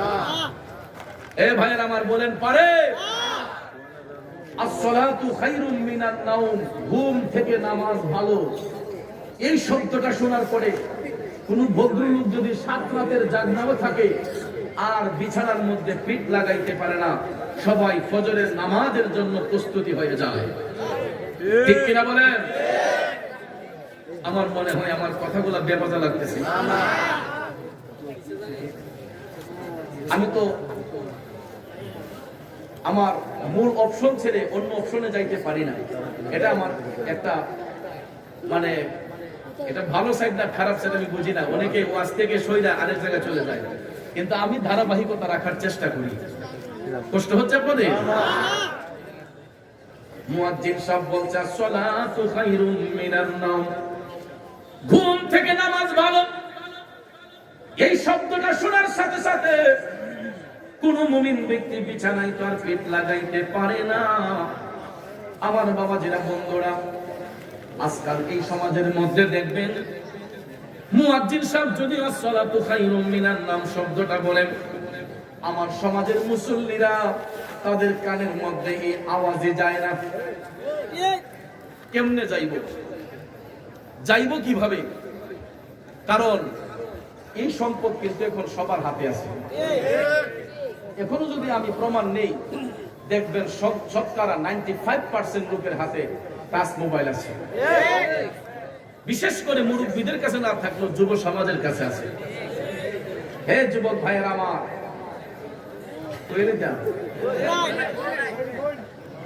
সারাটা রাত এই পোলাপান দিই, যেটি এখন উঠতি বয়সের পোলাপান বিয়া করেন না, যে আছে ইডি আবার ম্যাডামের কাছে গেলে এত মোবাইল টিপার চান্স পায় না। তো যেটি এখন তরুণ, সারাটা রাত দেখবেন এই মোনাজাত আছে বসে, 2 হাত দিয়ে আছে এইভাবে বসে, বোয়ার পর দেখবেন ইডার মধ্যে চাইতে চাইতে চাইতে চাইতে ঘন্টা কোন দিকে যাইতেছে তার কোনো খবরই থাকে না। ঠিক কিনা বলেন? তারপরে যদি ভালো জিনিস দেখতো, এটা একটা কথা ছিল। এই ইডার মাধ্যমে দেখা যায় বুইয়া শুইয়া ফ্রি ফায়ার খেলতেছে, পাবজি খেলতেছে, তারপরে ক্যাসিনো গেম খেলতেছে, জুয়া খেলতেছে। নাউজুবিল্লাহ আছে না এরকম? এটা প্রকাশ্যে জুয়া খেলার চাইতে আরো খারাপ। মোবাইল ফোনের মাধ্যমে জুয়া খেলা অনেক ছেলেগুলা বাবার লাখ লাখ টাকা নষ্ট করতেছে। আল্লাহ তাদেরকে হেদায়েত দান করুক, আমিন করুন। সারাটা রাত এই যে মোবাইল ফোনটা টিপাটিপি করতেছে, ও যুবক তোমার যৌবনটাও নষ্ট হইতেছে। আর এমন একটা সময় চোখের মধ্যে ঘুম আসে যখন মুয়াজ্জিন সাহেব কয় আসসালাতু খায়রুম মিনান নাওম, ঘুম থেকে নামাজ ভালো। আমার যুবকদের হাত থেকে তখন মোবাইলটা করে যায়, না না আমার ঘুমটাই ভালো। ঠিক না বেটি? তখন দেখবেন আর মোবাইল টিপে না। যখন মুয়াজ্জিন সাহেব বলে আসসালাতু খায়রুম মিনান নাওম, ঘুম থেকে নামাজ ভালো, তখন ওই ভাই সাহেব আর মোবাইল ফোন টিপতে মনে চায় না। তখন শয়তানের চাবি মারে মোবাইলের মাঝে, তার চোখের মধ্যে ঘুমাই না দেশ তালা মাইরা। কথা কোন ঠিক না বেটি?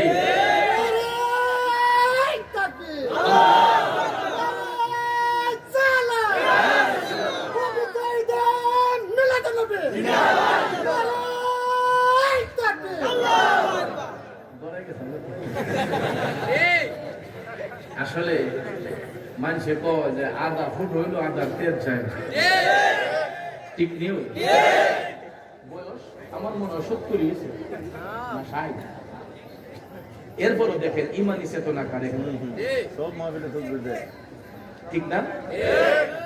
অনেক ফুলাফানে দেখেন কয় যে বুড়া বেড়া বেশ চলেছে না, কইনি আসলে বৃদ্ধ লোক বেহেস্তে যাবে না। রাগ করছেন কথাটা বলছি এই কারণে, বৃদ্ধ লোক বেহেস্তে যাবে না কথাটা হলো এই কারণে, বয়সের কোনো ফ্যাক্টর না। বয়স যদি 80 হয়, 100 হয়, 150 হয়, তার চেয়ে বেশি হয়, আমার মদিনার কামলিওয়ালা নবী বলেছেন ওই ব্যক্তিটা যদি মুত্তাকি হয়, ইমানদার হয়, পরহেজগার হয়, রাসূল বলেন আমার নাতি হাসান হুসাইনের মতো যুবক হইয়া জান্নাতে প্রবেশ করবে। আরো জোরে কইতেন না সুবহানাল্লাহ। তো এই কেমন হইছে আর কি যে একটা আওয়াজ মারছে নবী প্রেমের আওয়াজ, যে বয়স 60 হলো বোঝা যায় 15 বছর একটা বুলা ভাই, ঠিক কিনা বলেন? আল্লাহ হায়াতে ইলমে রিজিকে বরকত দান করুক, আমিন বলেন না? আমার বন্ধু তাহির সাহেব কিছুক্ষণের মধ্যেই আমাদের কাছে তশরিফ আনবেন। আল্লাহ পাক ওনার হায়াতে বরকত দান করুক, আমিন বলবেন না? তাহির সাহেব আসলে আমরা খুশি না বেজার? কারণ এই যে ফুলাপান্ডি সারা রাত জাগনা হইয়া বয়ে রইছে আমার দুস্থের জন্য অপেক্ষা করে, ঠিক না? একটু কষ্ট করে সবাই আগাইয়া বসবেন, পিছনের ভাইদেরকে বসার সুযোগ করে দিবেন। আল্লাহ পাক আমাদের সবাইকে মিলে মিশে বসার তৌফিক দান করুক, সকলে আমিন কোন। আরো জোরে কোন আমিন। আমার ভাইরা, একটা মানিব্যাগ আমাদের কাছে এসেছে, যদি কারো হারিয়ে থাকে উপযুক্ত প্রমাণ দিয়ে মানিব্যাগটা কর্তৃপক্ষের কাছ থেকে দিয়ে যাওয়ার জন্য অনুরোধ করছি। আবার অন্য কেউ আইন না, প্রমাণ না দিতে পারবেন। যার মানিব্যাগ হারাইছে উনি আসবেন উপযুক্ত প্রমাণ দিয়ে। আল্লাহ সবাইকে হেদায়েত দান করুক, সকলে আমিন কোন। একটু দুরূদ শরীফ পড়েন, আল্লাহুম্মা সাল্লি মাশাআল্লাহ মুহাম্মাদ, আল্লাহুম্মা সাল্লি সাইয়্যিদিনা, আগে বসেন, নবিয়ানা মাওলানা মুহাম্মদ, নবী মাওলানা নবিয়ানা শাফিয়ানা মাওলানা। মাদ কোথায় রইলেন নূর নবীজি এই গোলামদের ছাড়িয়া, আপনি বিনে কি লাভ হবে এই ধরাতে বাঁচিয়া। আল্লাহুম্মা সাল্লি আলা সাইয়্যিদিনা মুহাম্মদ, নবী শাফি মুহাম্মদ, নবিয়ানা মাওলানা গভীর মনোযোগ, আমি লম্বা চড়া কথা বলে আপনাদের মনোযোগ নষ্ট করব না। হ্যাঁ যুবক ভাইরা, আমি যে আলোচনার মধ্যে ছিলাম, মুয়াজ্জিন সাহেব যদি বলে আসসালাতু খায়রুম মিনান নাওম, ঘুম থেকে নামাজ ভালো, আমরা কেন বলবো যে আমার ঘুমটাই ভালো, তখন নাকটাই না ঘুমাই? যুবক রে, এই যে আমি মোবাইল চালাই, কাজে ঘুমাইয়া গেলাম, নামাজটা না পড়ে, ঘুমের মধ্যে আমার আপনার মরণ হতে পারে কি পারে না? ওরে কেমন করে ঘুমাও তুমি, কেমন করে ঘুমাও তুমি, ফজর করে কাজা, এমন তো হতে পারে জোহরে জানাজা। যুবক ভাইয়ের আমার, নিজের চোখে দেখেছি ঘুমের ঘরে হার্ট অ্যাটাক করে দুনিয়ার জমিন থেকে মৃত্যুবরণ করেছে। আমি আজও পর্যন্ত এই স্মৃতি ভুলতে পারি না। 10 বছর আমার খাদেম ছিল, যে 24 ঘন্টা আমার সাথে সাথে থাকতো, আমার খাদেম মাসুদ মিয়া। রাত্রে মাহফিল করেছি, তখনও সুস্থ আমার সাথে জিকির করেছে। পরের দিন ফজরের, ওই দিন ফজরের নামাজ পড়ে আমরা ব্রাহ্মণবাড়িয়া সদর এসেছি। সকাল 10টা পর্যন্ত সে সজাগ, ঘুমাইলাম। দুপুরে আবার মাহফিলে যাব নাসিরনগরে। ভাইরা আমার, 2:30টার দিকে আমি তাকে ডাক দিয়েছি, তখন দেখি তার শরীর শক্ত হয়ে আছে। আমি ভাবলাম মনে হয় একটু বেশি ঘুমাইছে, বকাবকি করতেছি, ধাক্কা দিচ্ছি, কিন্তু আমি তাকায় দেখলাম এমন ঘুম ঘুমাইলো, সমগ্র পৃথিবীবাসী যদি তাকে ডাকি আর সে সজাগ হবে না। 10টা থেকে 2:30টার ভিতরে আমার মাসুদ ঘুমের ঘরে মৃত্যুবরণ করেছে, হার্ট অ্যাটাক করে দুনিয়ার মায়া ত্যাগ করেছে। তাহলে ঘুমের মধ্যে আমার আপনার মরণ হতে পারে কি পারে না? এই জন্য আমার ভাইয়েরা, আজকের পর থেকে আমরা নামাজ ছাড়বো না। বন্ধুরে, মুয়াজ্জিন সাহেব যখন আসসালাতু খায়রুম মিনান নাওম বললেন, শেখ ফরিদের মা বিছানা থেকে উঠে গেলেন নামাজ পড়ার জন্য। মূল আলোচনা কিন্তু এই জায়গায় ছিল, মনে আছে আপনাদের? আজান শোনার সাথে সাথে শেখ ফরিদ নামাজরত অবস্থায় চলে গেলেন, নামাজের জন্য প্রস্তুত নিয়ে মসজিদে নামাজের জন্য চলে গেলেন। মা দুঃখিনী নামাজ পড়তে উঠলেন। নামাজ পড়ার পরে শেখ ফরিদের মা যখন কোরআন তেলাওয়াত করতেছেন, কি তেলাওয়াত? আরো জোরে এখন কি তেলাওয়াত করতেছেন? এখন এই কোরআনে পাকের আওয়াজ কি বেশি শোনা যায়? কোনো এক সময় সকালবেলা কারো বাড়ির উপর দিয়ে হাঁটলে গুনগুন করে কোরআন শরীফের তেলাওয়াত শোনা যেত। অনেক সময় দেখা যেত উঠানের মধ্যে চাটি বিছাইয়া অনেক মুরব্বীরা কোরআন শরীফ পড়তেছে। আর এখনকার যুগে দেখা যায় কোরআন শরীফ পড়বে দূরের কথা, আকিস বিধি টানার জন্য শাস্ত্রের মধ্যে ফজরের নামাজ পড়ে গিয়ে বসে রয়েছে। ঠিক না বেঠে? আর নামাজের তো অভাব নাই, মসজিদের মধ্যে সাইরে কোরআন জানি না। ঠিক না বেঠে? এমনি কোনো কাশ মাস নাই, কিন্তু সকল কাশ মসজিদে বেলাই করে। ঠিক না বেঠে? ফজরের নামাজ পড়ছে ভালো কথা, ফজরের নামাজটা করে একটু কোরআন শুনলে কি হয়? শাস্ত্র যায় সাহেবের লেগে বাড়ি উলি উঠতো চাই কয় অমুকের মা উঠতে তা হোক ঠান্ডাটা বেশি কয় আমি নাস্তা খাই তোমার লেগে। ঠিক না বেঠি? কেমন নামাজ এটা দেখেন না, ফজরের নামাজ পড়া শাস্ত্র লোক এসে গেছে আহাই কমিল্লা ভালো কথা। এক কাপ চার দাম 5 টাকা না 10 টাকা? 10 টাকা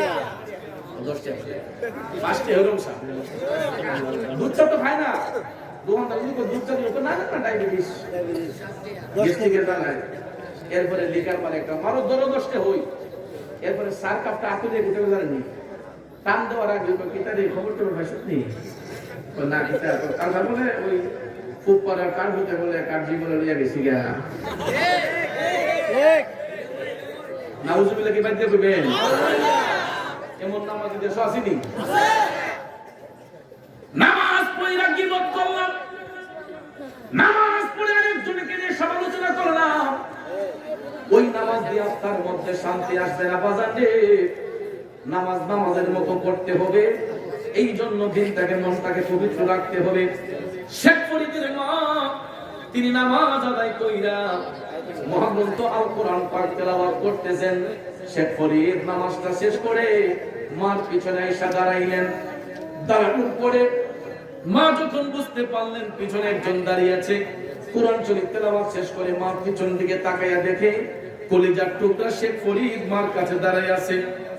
মা শেখ ফরিদের মুখের দিকে তাকাইয়া তিনি দেখতেছেন চোখ দুইটা আগুনের মতো লাল হয়ে আছে। কিরে শেখ ফরিদ, তুই কি রাতের বেলা ঘুমাস নাই? তোর চোখ দুইটা আগুনের মতো লাল হয়ে আছে। শেখ ফরিদ ডাক দিয়া কয়, মা ও দরদি মা, আপনি ঠিকই বলেছেন, আমি আজকে রাত ঘুমাই নাই। কেন রে বাজান ঘুমাস নাই কেন? শেখ ফরিদ তখন ডাক দিয়া কয়, মা আমি তো তোমার কাছে ঋণী হয়ে আছি। কি রে পুত, কি ঋণ এমন মার কাছে আছে? শেখ ফরিদ তখন ডাক দিয়া কয়, আম্মা আমি ছোট্টবেলায় যখন অবুঝ ছিলাম তোমার স্তন থেকে আমি দুধ পান করেছি। মা গো, তোমার বরকতে পৃথিবীতে এমন কোন লোক নাই আমার কাছে কোনো টাকা পয়সা পাবে। আমার জানা মতো একটা ঋণ আছে গো মা, আমি ছোট্টবেলায় তোমার স্তন থেকে দুধ পান করেছিলাম। ওইটা আমি তো তখন আমি অবুঝ ছিলাম, শিশু ছিলাম। মা আমি এটা শুধরে নিতে চাই, আমি তোমার ঋণ পরিশোধ করতে চাই। বলো কত টাকা দিলে তোমার দুধের ঋণটা শোধ হবে? আল্লাহু আকবার। মা কি সন্তানের টাকার পাগল, সম্পদের পাগল? শেখ ফরিদের মা এই কথা শুই না অবাক হয়ে গেলেন। কি জবাব দিব, মুখ দিয়ে কোনো কথা আসে না। শেখ ফরিদ কয়, মা টাকা না চাইলে আমি সম্পদ দিব। মা কি সন্তানের সম্পদের পাগল? শেখ ফরিদ ডাক দিয়ে কয়, মা কথা বলো না কেন? টাকাও চাও না, সম্পদও চাও না, আমি কেমন করে তোমার দুধের ঋণ শোধ করবো? শেখ ফরিদ কয়, মা আমি তোমার গোলামি করবো। এই বলিয়া শেখ ফরিদ মার গোলামি করা শুরু করে দিল। মা ছেলের সঙ্গে কোনো কথা হয় না। শেখ ফরিদ মায়ের গোলামি করতে করতে একদিন নয়, 2 দিন নয়, একটানা 12 বছর মারে কাঁধের মধ্যে নিয়ে হাঁটলো। মার গোলামি কইরা 12 বছর পরে শেখ ফরিদ ডাক দিয়া কয়, আম্মা আমি একদিন নয়, 2 দিন নয়, 12টা বছর তুমি মারে কাঁধের মধ্যে নিয়ে হাঁটলাম, তোমার গোলামি করলাম। এখন বলো আম্মা, তোমার দুধের ঋণ শোধ হইছে নে? শেখ ফরিদের মা ডাক দেয়া কয়, পাগল ছেলে শেখ ফরিদ, কেন তো পাগলামি করছিস রে? তুই কি আমার দয়াল নবীর হাদিস শরীফ শুনস নাই? দয়াল নবী তো বলেছেন, মৃত্যুর আগের দিন পর্যন্ত সন্তানগুলা মার গোলামি করলে পৃথিবীর কোন সন্তান ওই মায়ের একটা ফুটা দুধের ঋণ শোধ করতে পারবে না। আওয়াজ করে বলুন ঠিক না বেঠি? মায়ের একদার দুধের দাম কাটিয়া গায়ের চাম, পাপুষ বানাইয়া ঋণের সুদ হবে না। এমন দরদি হবে কেউ হবে না আমার মা, মা গো, ঠিক না বেঠি? শেখ ফরিদ বেহুশ হইয়া গেলেন। ডাক দিয়া কয়, আম্মা তাইলে তো আমি চরম ভুল করছি গো। আমি যদি মৃত্যুর আগের দিন পর্যন্ত তোমার গোলামি করি, তারপরও তো তোমার দুধের ঋণ শোধ হবে না। মা দরদি ডাক দিয়া কয়, নবীর কথা যদি সত্য হয় তাইলে আসলে তুই পারবি না। এরপর থেকে শেখ ফরিদ মার কাছে চুরি স্বীকার কইরা তিনি মার সেবা শুরু করে দিলেন। মায়ের সেবা করতে করতে করতে গো হঠাৎ একদিন শেখ ফরিদের মা নামাজের মুসল্লায় বসিয়া হাত দুইটা কইরা আমার আল্লাহরে ডাক দিয়া কয়, আল্লাহ আমার শেখ ফরিদ রে তুমি ওলি বানাইয়া দাও। জীবনে আর কিছু লাগে না। পৃথিবীর সব মানুষের মুনাজাত যদি এক পাল্লায় রাখা হয়, সন্তানের জন্য মায়ের একটা মুনাজাত যদি এক পাল্লায় রাখা হয়, আমার মদিনার কামলিওয়ালা নবী কয়, সন্তানের জন্য মায়ের একটা মুনাজাতের পাল্লাই ভারী হয়ে যায়। সুবহানাল্লাহ। আজকে ওই মাকে ঘরে রাইখা কত সন্তান মারে কষ্ট দিন।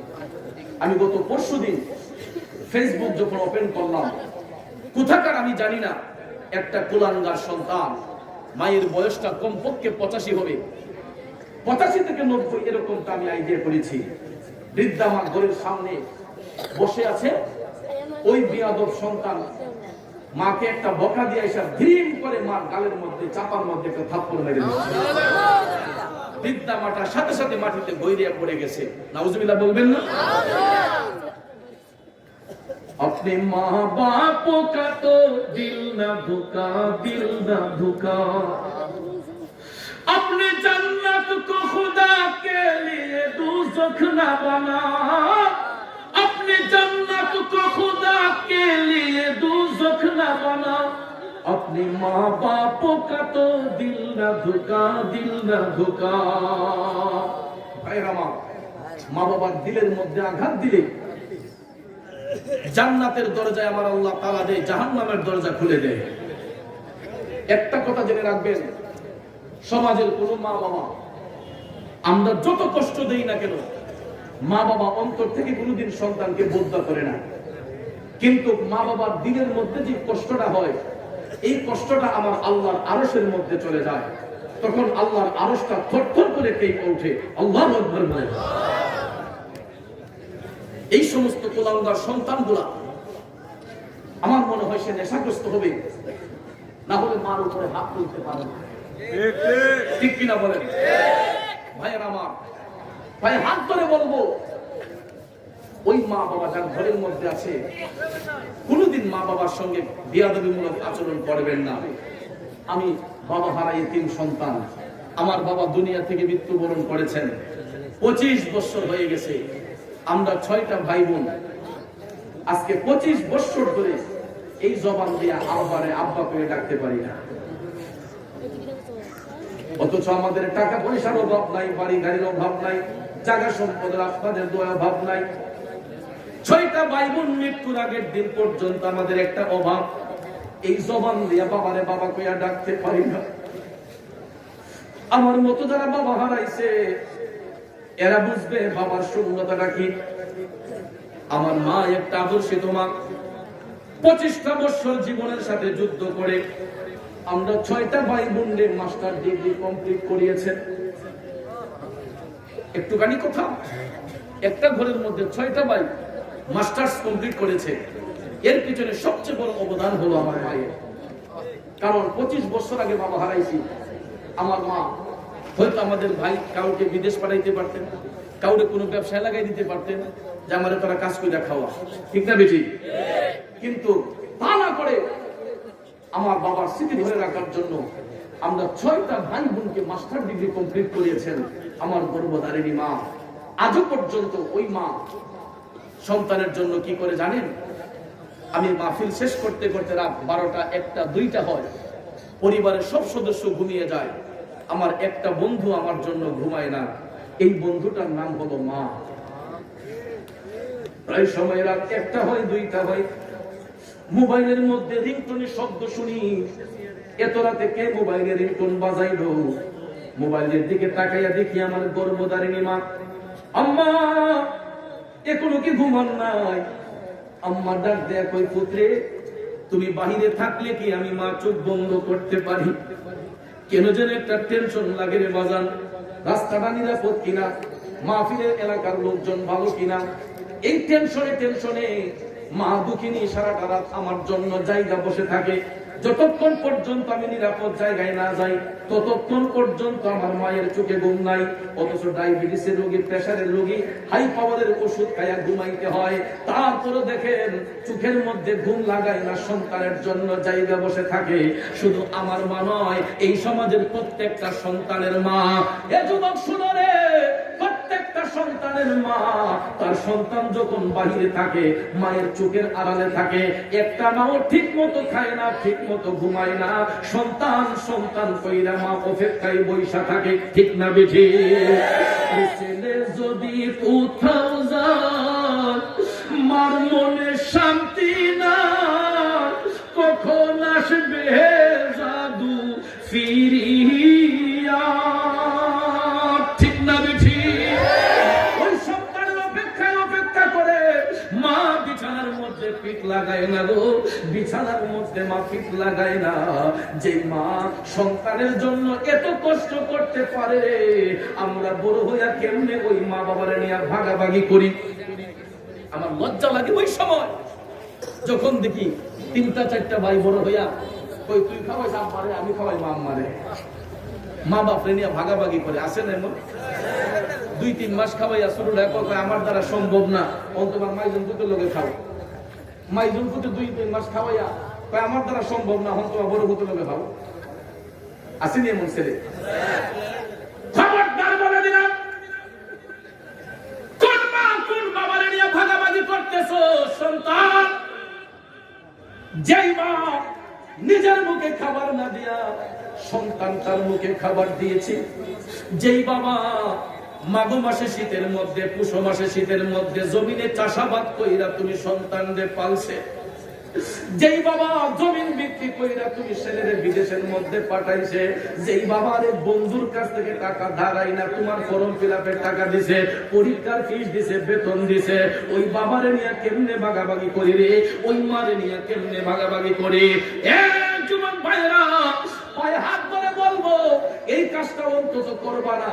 পারলে নিজের শরীরের রক্ত বিক্রি কইরা হইলেও মা বাবার ভরণ পোষণ করতে হবে, তাদের সঙ্গে কোনো হিসাব নিকাশ দেখানো যাবে না। কষ্ট পেয়েছেন? রাগ করছেন? ভাইয়েরা আমার, আমি বাস্তববাদী লোক, বাস্তব কথাগুলো বলতে আমি পছন্দ করি, কারণ এই সমাজের মধ্যে এখন সন্তানগুলা, আপনি কি হবে নবী নবী ফিরে পাগল হইলে যদি মার মনে কষ্ট দেন? আল্লাহ নবী বলেছেন তুমি সারাদিন নামাজ রোজা করো, কিন্তু মা বাপের মনে কষ্ট দিয়েছো, এই কষ্ট আমি আল্লাহ সহ্য করবো না। ওই কষ্ট নয় আল্লাহ নবী সহ্য করবে না। এই জন্য নবীর পাগলদেরকে বলবো, আমরা তো আমাদের সুন্নিদের কামই হলো নবীর গোলামি করা, ঠিক না বেঠিক? নবী নবী কইরা জীবনটা দিয়ে দেব, কিন্তু মা বাবার মনে কষ্ট দিয়ে না, মা বাবার খেদমত করে, মা বাবার ভরণ পোষণ ঠিকভাবে করে আমরা নবীর গুরুদে পাগল হব, নবীর গোলামিতে মাসদুল হব। কথা কোন ঠিক কিনা? আমার ভাইয়েরা বন্ধুরা, দ্বিতীয়বার মার সম্মান দেওয়ার কারণ হলো মার সন্তানরা দুধ পান করেছে, কোনদিন মায়ের দুধের ঋণ শোধ করতে পারবে না, এই জন্য মায়ের সম্মান দ্বিতীয়বার নবী দিয়েছেন। এবার আসুন তৃতীয়বার কেন মার সম্মান দিলেন? ওই সন্তানরা মাকে কেন তৃতীয়বার সম্মানিত করা হলো? কারণটা হলো, একজন মা হচ্ছে সন্তানের সর্বপ্রধান অভিভাবক, শিক্ষক। শিক্ষকের দায়িত্ব মা পালন করেছেন। কেমনে এটা? আমরা যখন শিশু ছিলাম, বয়সটা যখন 1.5 কিংবা 2 বছর, কথা বলতে চেষ্টা করি কিন্তু পারি না, কারণ আমরা তো তখন কোনো বিদ্যালয়ে ভর্তি হই নাই, কোনো মক্তবে ভর্তি হই নাই। পৃথিবীর বিদ্যালয়ে ভর্তি হওয়ার আগে আমি আপনি ভর্তি হয়েছিলাম আমাদের মায়ের বিদ্যালয়ে, কারণ আমি যখন আব্বা ডাকতে চেষ্টা করেছি ব্যর্থ হয়ে গেছি, পারি না। আম্মা ডাকতে চেষ্টা করেছি, পারি না। আমাকে কোনো মক্তবের হুজুর শিখায় নাই, কোনো স্কুলের টিচার আমাকে আব্বা ডাক শিখায় নাই, আম্মা ডাক শিখায় নাই। সর্বপ্রথম ভাষা মুখের মধ্যে তুলে দিয়েছেন আমাদের গর্ভধারিণী মা। কথা বলেন ঠিক না বেঠিক? আব্বা ডাক শিখিয়েছেন, আম্মা ডাক শিখিয়েছেন, ভাইয়া ডাক শিখিয়েছেন, আপু ডাক শিখিয়েছেন আমাদের গর্ভধারিণী মা। এই জন্য মা শিক্ষকের দায়িত্বে ভূষিত হয়েছেন, সন্তানের সর্বপ্রধান অভিভাবক হচ্ছেন তার মা। বাবাদের আমার শুধু মা শিক্ষকের দায়িত্ব পালন করে নাই, বাচ্চার ভবিষ্যৎ সুন্দরের জন্য কিছু কিছু মা দেখবেন দর্জির কাজ করে, সেলাইয়ের কাজ করে বাচ্চাদেরকে পড়ালেখা করায়। আরো কিছু কিছু মা দেখবেন অন্যজনের বাড়িতে কাজ কইরা নিজের বাচ্চাদের পড়াশোনা করায়। আসছে না? বহুত আছে, বহু আছে। অন্যের বাড়িতে কাজ করে সন্তানদের লালন পালন করে। আমার গায়ের লোমগুলা শিহরিত হয়ে উঠে। আমার বাসার মধ্যে একজন ভদ্র মহিলার কাজ করতে আসে, দিনের বেলায় সকাল 11টায় আসে, 3টায় চলে যায়। আমার বাসায় ঘরগুলা মুইসা দিয়ে যায়, থালা বাসন মাইজা, তারপরে কাপড় চোপড় ধুইয়া ওই মহিলা চলে যায় 3টা কাজ করে মাসিক স্যালারিতে। তো দুপুরের খাবারটা আমার ঘরে খায়, খুব খেয়াল। দেখেন একটা মা যে সন্তানের জন্য কি করে। দুপুরের খাবারটা আমার ঘরে বসে খাবার কথা।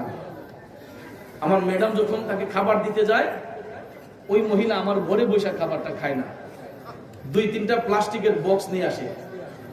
খাবার যখন দিতে যায় তখন তো খালাম, মা আমার এমনি দিয়ে না, আমার বক্সে খাবারটা দিয়ে দেয়। কেন গো? ওই এনো বইয়ে খাইলে তো আমি নিজে খাবো, আর বাড়িতে খাইলে আমার 2টা বাচ্চা আছে না, হ্যাঁ বইয়া খাইলে।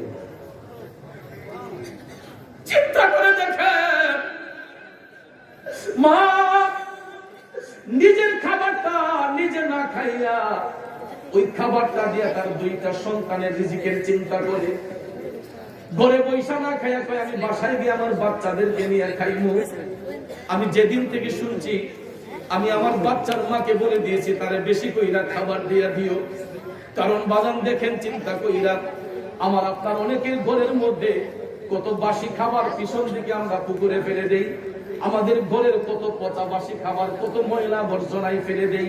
আমাদের ঘরের কত খাবার কুকুর বিড়ালদের খাওয়াইয়া দেয়।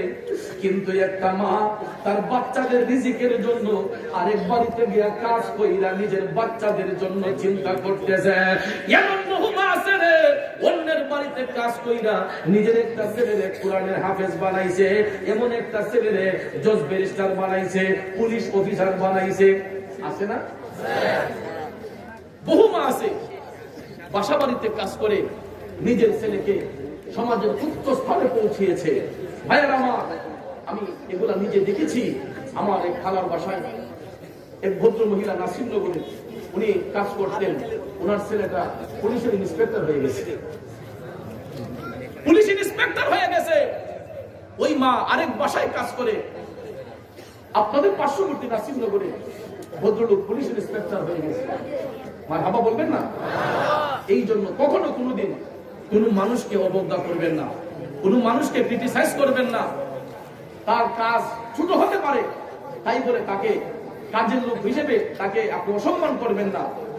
এটা কাজ, তার একটা দায়িত্ব, তার একটা কর্ম। কথা বল ঠিক না বেশি? ডাকাতি করলে শরম, চুরি করলে শরম, কাজ করতে কোনো শরম নাই। কথা বলেন ঠিক কিনা? ওই মা আজকে কাজ করে, তার ছেলে পুলিশ ইন্সপেক্টর। এই ইন্সপেক্টরকে তার কনস্টেবল যারা আছে সবাই তাকে স্যালুট করবে। কথা বলেন ঠিক না বেশি? সে একটা সম্মানের জায়গা দখল করেছে। ওই মা আরেক বাড়িতে কাজ করতে পারে তাই বলে সে অসম্মানী নয়। সে সম্মানের সহিত একটা দায়িত্ব পালন করে তার বাচ্চাকে আজকে সমাজের উচ্চ স্থানে পৌঁছে দিয়েছে। কথা বলেন ঠিক না বেশি? এমন কত মা আছে বাচ্চাকে কোরআনের হাফেজ বানিয়েছে, আলেম বানিয়েছে।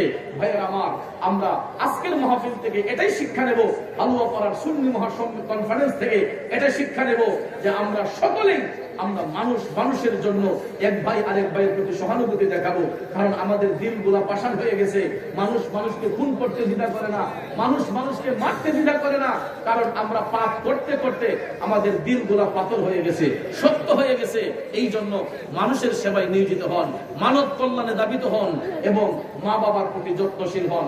মা বাবার প্রতি সঠিক দায়িত্ব পালন করবেন, দেখবেন ইনশাআল্লাহ একদিন আমাদের ভবিষ্যৎ অনেক সুন্দর হয়ে যাবে। আমার মা বাবার বাধ্য সন্তানগুলা জিরো যদি থাকে আল্লাহ তাদেরকে হিরো বানিয়ে দিবে। আর যদি কোনো হিরো থাকে মা বাবার সাথে বেয়াদবি করেছে সে জিরো হয়ে গেছে। এমন কত পাগল আমরা সমাজ আছে, মা বাপকে শত্রু মনে করে, হরিণে আপন মনে করে। আসেনি? কারণ বিদেশ গিয়ে টাকা পাঠায় হরিণ অ্যাকাউন্টে, শ্বশুরের অ্যাকাউন্টে। কারণ আব্বা আম্মা যদি শুনে যে ফুটে পেটে বেতন পায়, না জানি কইলা যে আমার ফুটের কত আছে, মা বাবার শত্রু মনে কইরা শ্বশুর বাড়ি গিয়া আপনার ব্যালেন্স করে। এমন এক সময় আছে স্ত্রীর সাথে ঝগড়া হয়েছে, অনেক বিধি করবা খাইতাম না, খাইতাম না কোয়ার লগে লগে ভাই সাথে একটা জানি মানে কয় আমার ডিভোর্স পেপার দেন। সবাই একটু দুরূদ শরীফ পড়েন। আল্লাহুম্মা সাল্লি আলা সাইয়্যিদিনা মুহাম্মাদ। আল্লাহুম্মা সাল্লি আলা সাইয়্যিদিনা মাওলানা মুহাম্মাদ নাবিয়ানা। দেখা হচ্ছে না? সবাই একটু মেহরবানি করে সামনে আগে আসুন। মুহাম্মদ দয়াল নবীজির ভালোবাসায় আল্লাহর দিদার পাওয়া যায়। আমার দয়াল নবীজির ভালোবাসায় আল্লাহর ওলি হওয়া যায়। আল্লাহুম্মা সাল্লি আলা মাশাআল্লাহ মুহাম্মদ আল্লাহুম্মা আলা সাইয়্যিদিনা মুহাম্মাদিনা মাওলানা। আমার বাবাজিরা, বন্ধুরা, গভীর মনোযোগ। বলতেছিলাম কি, মা শুধু শিক্ষকের দায়িত্বই পালন করেন নাই। এই সমাজের মধ্যে কিছু মা আছে রে, যারা নিজের মুখে খাবার না দিয়ে সন্তানের মুখে খাবার দিতে চায়। শুধু তাই নয়, ওই মা নিজের যৌবন বিসর্জন করে দিয়া দেখবেন ছোট্টবেলায় সন্তানদেরকে আদর পাশোহাগ করতে যাইয়া মা নিজের শরীরের দিকে পর্যন্ত যত্ন নেওয়া ছেড়ে দেয়। বাচ্চাটাকে মানুষ করার জন্য দেখবেন কিছু কিছু মা দিনকে দিন বলে না, রাতকে রাত বলে না, মাথার গাম পায়ে ফেলেও ক্লান্ত পরিশ্রম করে। সন্তানের গায়ে যদি একটু জ্বর আসে, সন্তান যদি একটু অসুস্থ হয়, ওই মা দেখবেন সন্তানের জন্য জীবনটা দেওয়ার জন্য সারাটা রাত বাচ্চার পাশে তেল মাইখা ময় দিল শব্দ করি, প্রসাব পায়খানায় আমি মায়ের কোলে পড়ি, তবু আমার রাগ হইল ভিজল গুয়ে মুতে, আমার শুকনায় রাখিয়া মাই থাকে ভিজাতে। আরে অসুখ হইলে দেখি চায়া আমার মায়ের রয়েছে বিছানায় বহিয়া রে, বলে আমায় আল্লাহ যাও গলয়া সন্তানের নিও না, দুঃখের দরদি আমার জনম দুঃখে মা, গর্ভধারিণী মা জনম দুঃখিনী মা, দুঃখের দরদি আমার জনম দুঃখে মা। ও বন্ধু, ওই মা সন্তানের জন্য জীবনটা বাজি রাখতে চেষ্টা করেছে, আর বড় হইয়া কেমনে ওই মারে আমরা কষ্ট দেই। বন্ধুরা আমার, হাদিস শরীফে আল্লাহর হাবিব মাকে 3 বার সম্মানিত করার কারণ, প্রথমবার মার গর্ভে 10 মাস 10 দিন ছিলাম, 2 নম্বর কারণ আমরা মায়ের স্তন থেকে দুধ পান করেছি, 3 নম্বর কারণ হলো মায়ের আদর সোহাগ ভালোবাসা আমরা পেয়েছি, যেই কারণে আমার মদিনার কামলিওয়ালা নবী হাদিস শরীফে 3 বার মাকে সম্মানিত করেছেন। এবার আসুন সাহাবীর চতুর্থ প্রশ্নের জবাবে আল্লাহ হাবিব সাল্লাল্লাহু আলাইহি ওয়াসাল্লাম বাবার সম্মান বৃদ্ধি করেছেন কয়বার? কয়বার? একবার বাবার সম্মান দেওয়াতে বাবা ছোট হয়ে যান নাই। আমার যুবক বন্ধুরা, বাবাজিরা, মা দুঃখিনীকে 3 বার সম্মান দিয়া যে মর্যাদা দেওয়া হয়েছে, বাবাকে একবার সম্মান দিয়া তার দ্বিগুণ মর্যাদা বাড়িয়ে দেওয়া হয়েছে। কারণ হলো বাবা হচ্ছেন জন্মদাতা। সুবহানাল্লাহ। মায়ের সাথে যদি বাবার মিলন না হইতো, আমি সন্তান মায়ের ভবে আসতাম না, মায়ের রক্ত মাংস খাইতাম না, মায়ের স্তন থেকে দুধ পান করতাম না, মায়ের আদর সোহাগ ভালোবাসা কিছুই পাইতাম না। একমাত্র পেয়েছি আমার বাবার কারণে। কথা বলেন ঠিক না বেঠিক? বন্ধুরা আমার, বাবা শুধু জন্মদাতাই নয়, ওই বাবা সন্তান জন্ম দেওয়ার পরে বাচ্চার ভবিষ্যৎ সুন্দর করার জন্য সমাজে কিছু কিছু বাবা দিনকে দিন বলে নাই, রাতকে রাত বলে নাই। দেখবেন বাচ্চার রিজিকের ব্যবস্থা করে দেওয়ার জন্য এমন কিছু বাবা আছে।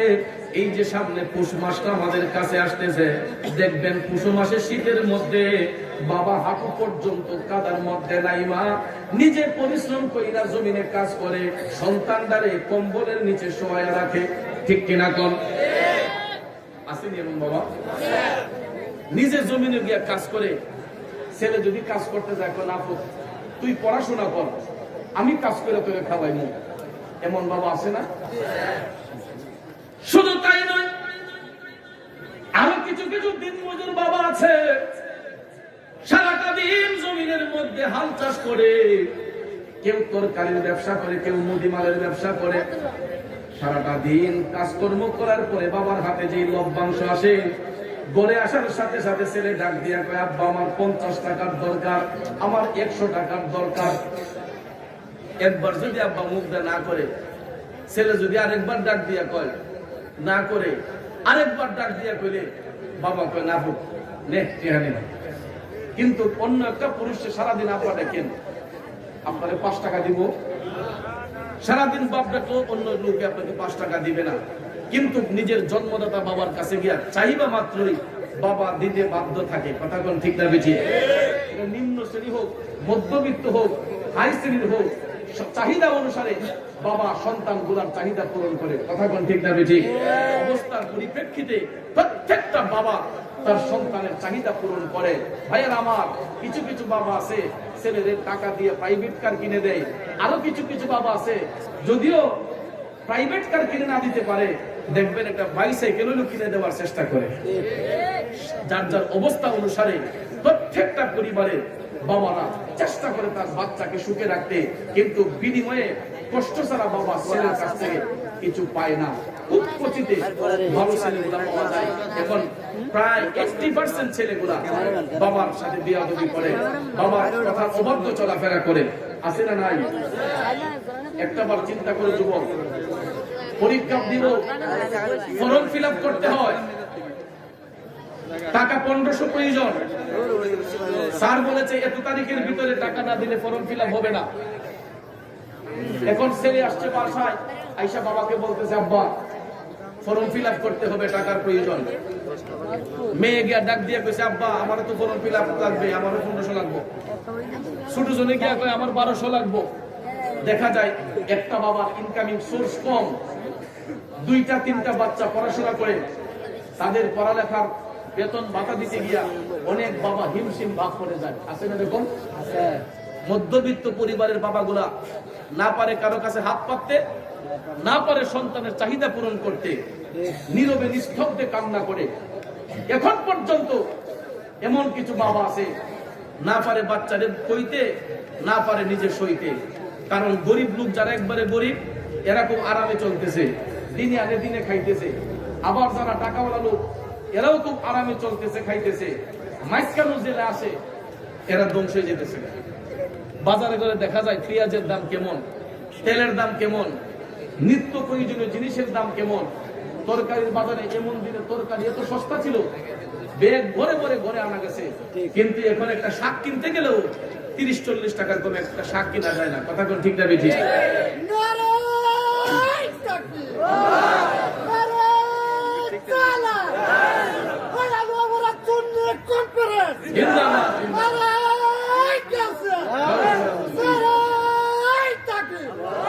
ভাইয়ের আমার, কথাগুলো কি কিতা লাগতেছে? খারাপ লাগতেছে? নিত্য প্রয়োজনীয় জিনিসের দাম গুলো এত চড়া হয়ে গেছে। 1 কেজি গরুর গোশত কিনতে গেলে 750 থেকে 800 টাকা দরকার। তাহলে সীমিত আয়ের মানুষগুলা এরা কিভাবে 1 কেজি গরুর গোশত কিনে খাবে? ছেলেগুলা ছেলে মেয়ে বাবার কাছে আবদার করে আব্বা আমরা গরুর গোশত দিয়ে ভাত খাবো। এখন বাবা তো জীবন দিয়ে চেষ্টা করতেছে বাচ্চাকে গরুর গোশত কিনে খাওয়াবে। 1 কেজি গরুর গোশত কিনলে তো বাবার পকেটের টাকা শেষ, বাকি বাজার করবে কি দিয়ে? যুবক ভাইয়ের আমার, তারপরে দেখবেন ছেলে মেয়ের চাহিদা পূরণ করার জন্য ওই বাবা গরুর গোশত থেকে নিয়ে, বোয়াল মাছ থেকে নিয়ে, রুই মাছ থেকে নিয়ে তৈরি তরকারি, আসবাবপত্র, ছেলে মেয়ের পড়াশোনার খরচ দিয়েও পরিবারটাকে টিকিয়ে রাখতে চেষ্টা করতেছে। এমন বাবা এই সমাজে আছে না নাই? এই বাবার মনে যদি কোনো সন্তান কষ্ট দেয়, তাহলে তার কি ভালো হবে না খারাপ হবে? জোরে কোন ভালো না খারাপ হবে? তাহলে আমরা মা বাবার খেদমত চাই কি চাই না? জোরে বলেন, চাই কি চাই না? স্ত্রীর ফাঁদে কইরা কোনোদিন মা বাবারে পর মনে করেন না। যুবক ভাইয়েরা আমার, এই সমাজের মধ্যে সব শূন্যস্থান পূরণ করা যায়, 2টা শূন্যস্থান কোনোদিন পূরণ করা যায় না। কারণ ভাই মারা গেলে আরেকটা ভাইরে ভাই ডাকা যায়, বোন মারা গেলে আরেকটা বোনরে বোন ডাকা যায়, বন্ধু হারাইয়া গেলে আরেকটা বন্ধু পাওয়া যায়, স্ত্রী মারা গেলে আরেকটা স্ত্রী পাওয়া যায়। কিন্তু মা বাবা যখন হারিয়ে যায়, দেখবেন ওই 2টা শূন্যস্থান কোনোদিন পূরণ করা সম্ভব হয় না। কথা বলেন ঠিক না বেঠিক? মা বাবা যখন হারিয়ে যায়, এই 2টা শূন্যস্থান পূরণ করা সম্ভব হয়। মার আসনে অন্য একটা নারীকে বসাইলে নিজের মার মতো কি স্বাদ পাওয়া যায়? বাবার আসনে অন্য একটা পুরুষকে বসাইলে নিজের বাবার মতো কি স্বাদ পাওয়া যায়? ভাইয়ের আমার, এই জন্য সবকিছু পূরণ করা গেলেও মা বাবার আসন কেউ পূরণ করতে পারে না। যুবক ভাইয়ের আমার, এই জন্য যার ঘরে মা আছে বাবা আছে, আমি বিনয়ের সহিত বলবো, ওই মা বাবার সঙ্গে কখনো চোখ রাঙ্গাইয়া কথা বলবেন না। সবসময় মা বাবার খেদমত করবেন, মা বাবার সঙ্গে ভালো আচরণ করবেন। আর বিশেষ করে সন্তানগুলোকে আমি তাকিদ করব, যাদের মা বাবা দুনিয়াতে নাই, বেশি না পারেন অন্তত সপ্তাহে একবার হলেও, অন্তত জুমার দিনে হলেও ওই মা বাবার কবরের পারে যাইয়া একটু চোখের পানিটা নিয়ে বলবেন, ওয়াকুর রাব্বিরহামহুমা কামা রাব্বায়ানি সগীরা। আল্লাহ, আমার মা বাবার উপর রহম হয়ে যাও, দয়াশীল হয়ে যাও, যেমনি ভাবে আমার মা বাবা ছোট্টবেলা আমি সন্তানকে লালন পালন করেছে, আদর সেবা করেছে, আল্লাহ গো, আমি কচি শিশুর মতো আমার মা বাবারে তুমি লালন পালন করো। সন্তান যখন অন্তত সপ্তাহে একদিন মা বাবার আত্মার মাগফিরাত কামনা করে কোরআনে পাকের এই আয়াত তেলাওয়াত করবে, আল্লাহ রাব্বুল আলামিন ওই মা বাবার কবরে আযাব বন্ধ করবে, সাথে সাথে ওই মা বাবার কবরের মধ্যে শান্তি দান করবে। ঠিক কিনা? এই জন্য দুনিয়াতে সন্তান রেখে যায়, নেক সন্তান রেখে যায়, কারণ যারা মা বাবার আত্মার মাগফিরাত করে, যারা কবরবাসীর আত্মার মাগফিরাত করে, এই জন্য মানুষ দুনিয়ার জমিনে সদকায়ে জারিয়া হিসেবে এই সন্তানগুলোকে রেখে যায়। ভাইয়েরা আমার, আজকে যে হালুয়াপাড়া সুন্নি যুব সংগঠনের ভাইয়েরা, এরা যে এই মাহফিলটা করেছে, এই মাহফিলের সওয়াব কি শুধু আমরাই পাবো না কবরবাসীরও পাবে? আমরা যেমন পাবো, কবরবাসীরাও এর জাযা পাবেন। কারণ আজকে আমরা যেমন এই মাহফিল হওয়াতে খুশি, এই এলাকার কবরবাসীর রূহ আজকে আরো বেশি খুশি। কারো কত সন্তান মা হারায়া বাবা হারায়া বসছে, মা রূহটা তাকায় আছে সন্তানের দিকে, বাবা রূহটা তাকায় আছে সন্তানের দিকে, দাদা রূহটা তাকায় আছে নাতির দিকে, দাদি রূহ তাকায় আছে নাতির দিকে। আমার নাতি, আমার সন্তান অপ্রীতিকর কাজে না যাইয়া, অসামাজিক কাজে না যাইয়া একটা মাদানী পরিবেশে মাজলিসের মধ্যে বসে আছে। আজকে কবরবাসীর রূহগুলা খুশি, এরা আল্লাহর কাছে আজকে দামি। এরা আল্লাহকে ডেকে বলবে, আল্লাহ দেখো, আমি দুনিয়াতে যে সন্তান রেখে আসছি, এরা আমাদের আত্মার মাগফিরাতের জন্য জান্নাতের বাগানে বৈশা, এরা মাজলিসে বসে আলোচনা শুনতেছে, এরা দোয়া মুনাজাত করতেছে, দুরূদ শরীফ পড়তেছে। ভাইয়ের আমার, আজকে ওই সন্তানগুলা পুরা কপাইলা, যেইগুলো এখন রাস্তাঘাটে হাইটার সময় নষ্ট করতেছে। কারণ মানুষের সেকেন্ডের ভরসা নাই। এই যে আমরা এখানে বসলাম, এখানে যদি আমাদের মরণ হয়, এই মরণটা দামি না দামি? মানুষ আফসোস করে বলবে, আহ, সে এত ভাগ্যবান একটা ব্যক্তি, দয়াল নবীর বাগানে বৈশা তার মরণটা হয়েছে। আর রাস্তার জিলি বইরা মরবো, মানুষের সকালবেলা তো আরে এর কপাল মাহফিলটা নাই রে, এটা ফতমিরা মরে গেছে। ঠিক না বেটি? এমন আল্লাহ ভাইদেরকে হেদায়েত দান করুন, সবাই যাতে নবীর বাগানটাকে পরিপূর্ণ করে বসতে পারে। সবাই বলেন আমিন। আরেকটু জোরে বলেন আমিন। আমার ভাইয়েরা, আসুন আমরা অনেকক্ষণ ধরে বসে আছি, আমরা একটু জিকির করব। তার আগে সবাই মিলে মায়ান নবীকে একটু তাজিমের মাধ্যমে সালাম দিয়ে ক্লান্তিটা দূর করব। সালামি দেহনে ওয়ালে ফৌজ পরতি থি সৈয়দা হযরতে মা আমিনা, सुनती थी तो आवाज आती